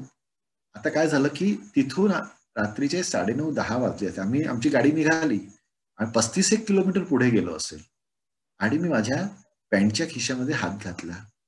तर पॅन्टच्या खिशामध्ये मी किल्ली ठेवली होती. आता किल्लीच्या समोर एक नोक असेल, त्या नोकमुळे शार्प एज होती त्याची, त्याच्यामुळे तो खिसा फाटला. पण त्या खिशामध्ये ती किल्ली फिट राहिली आणि माझ्या खिशामध्ये 15,000 रुपये होते, ते रस्त्यात कुठेतरी पडून गेले. आता मी तर आमच्या सोबत जे मंडळी होती त्या सगळ्यांना कोणाला काहीच बोललो नाही. फक्त मी असं विचार केला, तरी 15,000 रुपये कसे काय आपले जावे म्हणून, की लहान रक्कम तर नव्हती आणि आपल्याला काही बोलणं झालं मग आपण कोणाजवळ बोलणार, बाबांजवळच बोलणार. म्हणून चुपचाप म्हटलं, बाबा अहो 1-2 हजार रुपये गेले असते तर ठीक आहे, 15,000 रुपये गेले ना, असे कसे 15,000 रुपये गेले म्हणून असा नुसता विचार करत होतो. मग एकदम लक्षात आलं, अरे त्या निघताना त्या हॉटेलवाल्यांनी आपल्याला कार्ड पण दिलं होतं. दुसऱ्या खिशात हात टाकला, त्याचं कार्ड मिळालं. मी त्याला फोन केला की भाऊ असं असं झालं आणि माझ्या खिशातले पैसे पडून गेले, मात्र 15,000 रुपये. मी पैसे नाही सांगितले ना, पैसे पडाले एवढंच सांगितलं मी त्यांना. ते म्हणे, सर आम्ही निघालो तेव्हा तुम्ही निघाला बरोबर, आम्ही पण निघालो, पण मला काही तुमचे पैसे मिळाले नाही म्हणून. तर ठीक आहे म्हणे, तुमची एक काम करतो, मी पुन्हा जातो. तो हॉटेल बंद करूनच निघाला होता. म्हणून मी ठीक आहे, मी पुन्हा जातो आणि तो म्हणजे मी पोहोचल्याबरोबर तुम्हाला फोन करतो म्हणून. इथे माझं महाराजांसोबत संवाद चालूच होता की बाबा 15,000 रुपये गेले, मेहनतीचे पैसे होते, असे कसे चालले गेले, असं काही काही अल्पबुद्धीने संवाद चालू होता. तेवढ्यात त्या माणसाचा फोन आला. म्हणे, सर मी हॉटेलचं दार उघडलं आणि इथे पाहिलं, पण मला एकही रुपया इथे काही मिळाला नाही म्हणून. तर ठीक आहे म्हटलं, जाऊ दे आता, गेले तर गेले, आता जशी बाबांची इच्छा. पुन्हा मग आमची गाडी तर सुरूच होती आणि आमच्या गाडीमध्ये जितके लोक बसले त्या कोणालाच या बाबतीत काहीच माहित नाही म्हणून. मग पुन्हा बाबांजवळ संवाद. म्हटलं, बाबा 15,000 रुपये होते ना आणि या सगळ्या ग्रुपने दिलेले पैसे होते, ते माझे एकट्याचे थोडी होते, असा काहीतरी विचार डोक्यात चालू होता. तेवढ्यात पुन्हा त्या माणसाचा फोन आला, सर तुमचे पैसे सगळे सापडले म्हणून. म्हटलं, अरे पैसे कसे काय सापडले? अहो म्हणे, आपल्या हॉटेल पासून तर तुम्ही मागच्या साईडला गाडी ठेवली होती ना, तर त्या पूर्ण मागच्या साईडला तुमच्या सगळ्या नोटा पडल्या होत्या म्हणून. आणि आमच्या हॉटेलचा एक कारागीर तिथून निघाला, त्यांनी पाहिलं की अरे ह्या सगळ्या नोटा, त्यांनी सगळ्या नोटा उचलत गेला. त्यांनी पाहिलं की ही इथे तर गाडी तुमची ठेवली होती आणि त्यात तो सगळे पैसे येऊन त्याने मला सुप्रत केले म्हणून. सर पूर्ण तुमचे 15,000 रुपये मिळाले. माझ्या डोळ्यातून अश्रू व्हायला लागले. बाबा किती काळजी करता हो. नुसतं मी विचार केला की माझे पैसे गेले आणि तुम्ही कोण देईल. खरं म्हणजे तो कारागर पण कशाला देईल, त्याला 15,000 रुपये मिळाले. अच्छा, त्याला दिल्यानंतर त्या लॉज मालक पण कशाला देईल, त्यांनी नसते पण सांगितले तरी मला तर काही मिळणं शक्यच नव्हतं माझ्या हातात म्हणून. पण असं म्हणतात ना की ते करते करविते स्वामी आपले बसले असल्यानंतर आपण कशाला काळजी करायची म्हणून. आणि मग माझ्या डोक्यात मात्र आलं, आम्ही जात होतो त्यावेळेस गणपतीपुळेला जात होतो. म्हटलं आपण एक काम करू, आता रस्त्यामध्ये याचा अर्थ की आपले पैसे जर मिळाले आहे, महाराज आपल्या सोबत आहे कुठेतरी, आता आपण सगळ्यात पहिले रस्त्यामध्ये कुठेही गजानन महाराजांचं मंदिर दिसलं तर आपण नक्की दर्शनाला जाऊ म्हणून. आणि असंच आम्ही पाहत होतो, सगळ्यांना सांगितलं की आजूबाजूला पाहत जा. आणि आता तिथे तर घाट आणि असे सगळी ग्रीनरी खूप होती, इतकं म्हणजे गाव खूप कमी. तिथे तर महाराजांचं मंदिर कुठे मिळावं, पण एक दृढ इच्छा होती की महाराजांचं मंदिर कुठेतरी असावं. तिथे काय झालं की एका कडुलिंबाच्या झाडावर एक बोर्ड लावलं होतं, श्री गजानन महाराज मंदिर, आणि एरो दाखवला होता. त्या ड्रायव्हरला म्हटलं बसा, झालं आपलं काम झालं, आपल्याला जे पाहिजे होतं ते बाबांनी दिलं, ह्या रस्त्यावर तू गाडी जाऊ दे म्हणून. आम्ही त्या रस्त्यावरून आतमध्ये आतमध्ये आतमध्ये कम से कम 22 किलोमीटर पर्यंत आतमध्ये गेलो. एक छोटस गाव, आणि त्या छोट्या गावामध्ये गजानन महाराजांचं मंदिर, तेथे एक आजींना महाराजांचा दृष्टांत झाला होता म्हणून महाराजांनी तिथे महाराजांचं मंदिर बांधलं गेलं होतं म्हणून. खूप छान, एक मोठ्या वडाच्या झाडाखाली महाराजांचं मंदिर होतं. आम्ही दर्शन केलं. आता काय झालं, महाराजांची मूर्ती दर्शन झालं आणि पाहिलं तर त्या मंदिराच्या ज्या भिंती होत्या, त्या भिंतीवर एक वेगळ्या प्रकारचे असे डिझाईन सारखं दिसलं मला. तर कसले तरी डाग असले असं मला वाटलं. मी त्या याला विचारलं, म्हटलं हे काय प्रकार आहे सगळा. मग त्यांनी सांगितलं की ऍक्च्युली आपण जेव्हा भिंतीला 2 प्रकारचे कलर करतो, कमरेपर्यंत तो डार्क कलर करतो किती जागेवर, अशी काही संस्था असली, आणि वरचा भाग लाईट करतो, म्हणजे खालचे भाग डार्क असला की खराब नको व्हायला म्हणून. तर जिथे तो भाग संपत होता, डार्क भाग म्हणजे कमरेपर्यंतचा भाग संपत होता, त्या भागेवर असे वेगळ्या प्रकारचे डाग दिसले मला पूर्ण मंदिरामध्ये. मग मी त्यांना विचारलं, म्हणलं अहो काय प्रकार आहे. मग त्यांनी मला खूप वेगळं काही सांगितलं. म्हणजे तिथे दरवर्षी प्रगट दिनाच्या अगोदर, म्हणजे मागवत्या सप्तमीला प्रगट दिन असतो ना, त्याच्या 5 दिवसाअगोदर द्वितीयेला मधमाशाचे पोळे लागतात तिथे. त्या मधमाशाचे पोळे त्या सगळ्या मंदिरात, त्या सगळ्या जागेवर येऊन बसतात म्हणून. आणि कुठल्याही भक्तांना चावत नाही, कोणाला काही त्रास देत नाही. आणि बरोबर प्रगट दिन संपला की त्या सगळ्या मधमाशा उडून चालल्या जातात म्हणून. हे त्यांचा किती वर्षाचा हा उपक्रम चालू होता म्हणून. आणि या रीतीने महाराजांचं एक सुंदर मंदिराचं पण महाराजांनी दर्शन घडवून दिलं म्हणून. अशी अनेक दर्शन किंवा अनुभव महाराजांच्या कृपेने आयुष्यात घडले आहे. खास म्हणजे मी तुम्हाला महत्वाचं हेच सांगेल की सद्गुरू आपल्या आयुष्यात येऊन आपल्याला अनुभव देत असतात, पण अनुभव दिल्यानंतर आपल्याला आपल्या आयुष्यामध्ये फक्त भौतिक सुखच महत्वाचं नसताना आपल्या आयुष्यामध्ये मोठ्या मोठ्या संतांना पण ते आपल्या आयुष्यामध्ये आणतात. आणि आज ते मी पुन्हा कधी वेळ मिळाला तर अनुभवाचे किंवा महाराजांच्या आल्यानंतर जीवनामध्ये काय बदल झाला, नेक्स्ट टाइम कुठल्या तरी वेळेस मी तुम्हाला सांगायचा प्रयत्न करेल. पण आज इथे हा शेवटला अनुभव सांगून मी माझं वक्तव्य पूर्ण करतो आहो. माझ्या वक्तव्यामध्ये काही चुका असल्या त्या माझ्या असतील, पण हे माझ्या आयुष्यात जे पण काही घडलं आहे आणि मी जे काही आहो ते फक्त आणि फक्त माझे सद्गुरू, माझे बाबा, माझी माऊली गजानन महाराजांच्या कृपेमुळेच आहे. आणि फक्त या आयुष्यात एकच अपेक्षा आहे की माझे गुरुबंधू, माझे गुरु भगिनी जिथे जिथे आहे त्यांच्यावर अनंत महाराजांची कृपा राहावी आणि सगळ्यांच्या पाठीशी राहून महाराज त्यांना सगळ्याच प्रश्नातून बाहेर काढून त्यांची खूप आध्यात्मिक प्रगती करून घ्या, हीच आज महाराजांच्या चरणी नमस्कार करून प्रार्थना करतो आहोत. जय गजानन, श्री गजानन. शेवटल्या वक्तव्यानंतर महाराजांची एक आरती आहे, ती तुमच्या समोर. जी महाराजांची मूर्ती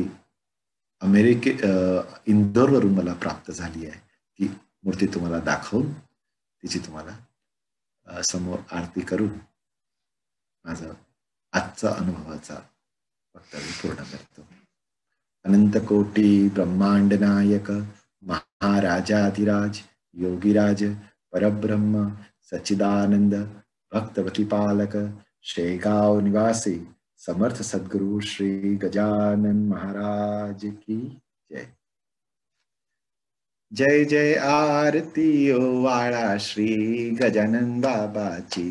जय जय आरती ओ वाळा श्री गजानन बाबाची. शेगावी प्रगटले गजानन दिगंबर अवतारी. जय जय आरती ओ वाळा श्री गजानन बाबाची. जय जय आरती ओ वाळा श्री गजानन बाबाची. अन्न परब्रह्म हे सांगूनी जनाबोध केला. अन्न परब्रह्म हे सांगूनी जनाबोध केला. गण गण गणात बोते मंत्र भक्तांना दिला. जय जय आरती ओ वाळा श्री गजानन बाबाची. जय जय आरती ओ वाळा गुरु गजानन बाबाची. समर्थ सद्गुरु श्री गजानन महाराज की. समर्थ सद्गुरु श्री गजानन महाराज की जय. जय जय सच्चिद स्वरूपा स्वामी गणराया. स्वामी गणराया अवतरलासी भूवर जडमुड ताराया. जय देव जय देव. जय जय सच्चिद स्वरूपा स्वामी गणराया. स्वामी गणराया अवतरलासी भूवर जडमुड ताराया. जय देव जय देव. निर्गुण ब्रह्म सनातन अव्यय अविनाशी. स्थिरचर व्यापन उरले जे या जगतासी. ते तू तत्व करो कर निसंशय अससी. लीला मात्रे जडिले मानव देहासी. जय देव जय देव. जय जय सच्चिद स्वरूपा स्वामी गणराया. स्वामी गणराया अवतरलासी भूवर जडमुड ताराया. जय देव जय देव. होऊन देशी त्यासी जाणीव तू कवणा. करुणी गण गण गणात बोते या भजना. दाता हरिहर गुरुवर तुझी सुख सदना. जिकडे पाहावे तिकडे तू दिसशी नयना. जय देव जय देव. जय जय सच्चिद स्वरूपा स्वामी गणराया. स्वामी गणराया अवतरलासी भूवर जडमुड ताराया. जय देव जय देव. लीला अनंत केल्या भंगट सदनास. पेटविले त्या अग्नी वाचून चिरमेस. क्षणात आणिले जीवन निर्जन व्यापीस. केला ब्रह्मगिरीच्या गर्वाचा नाश.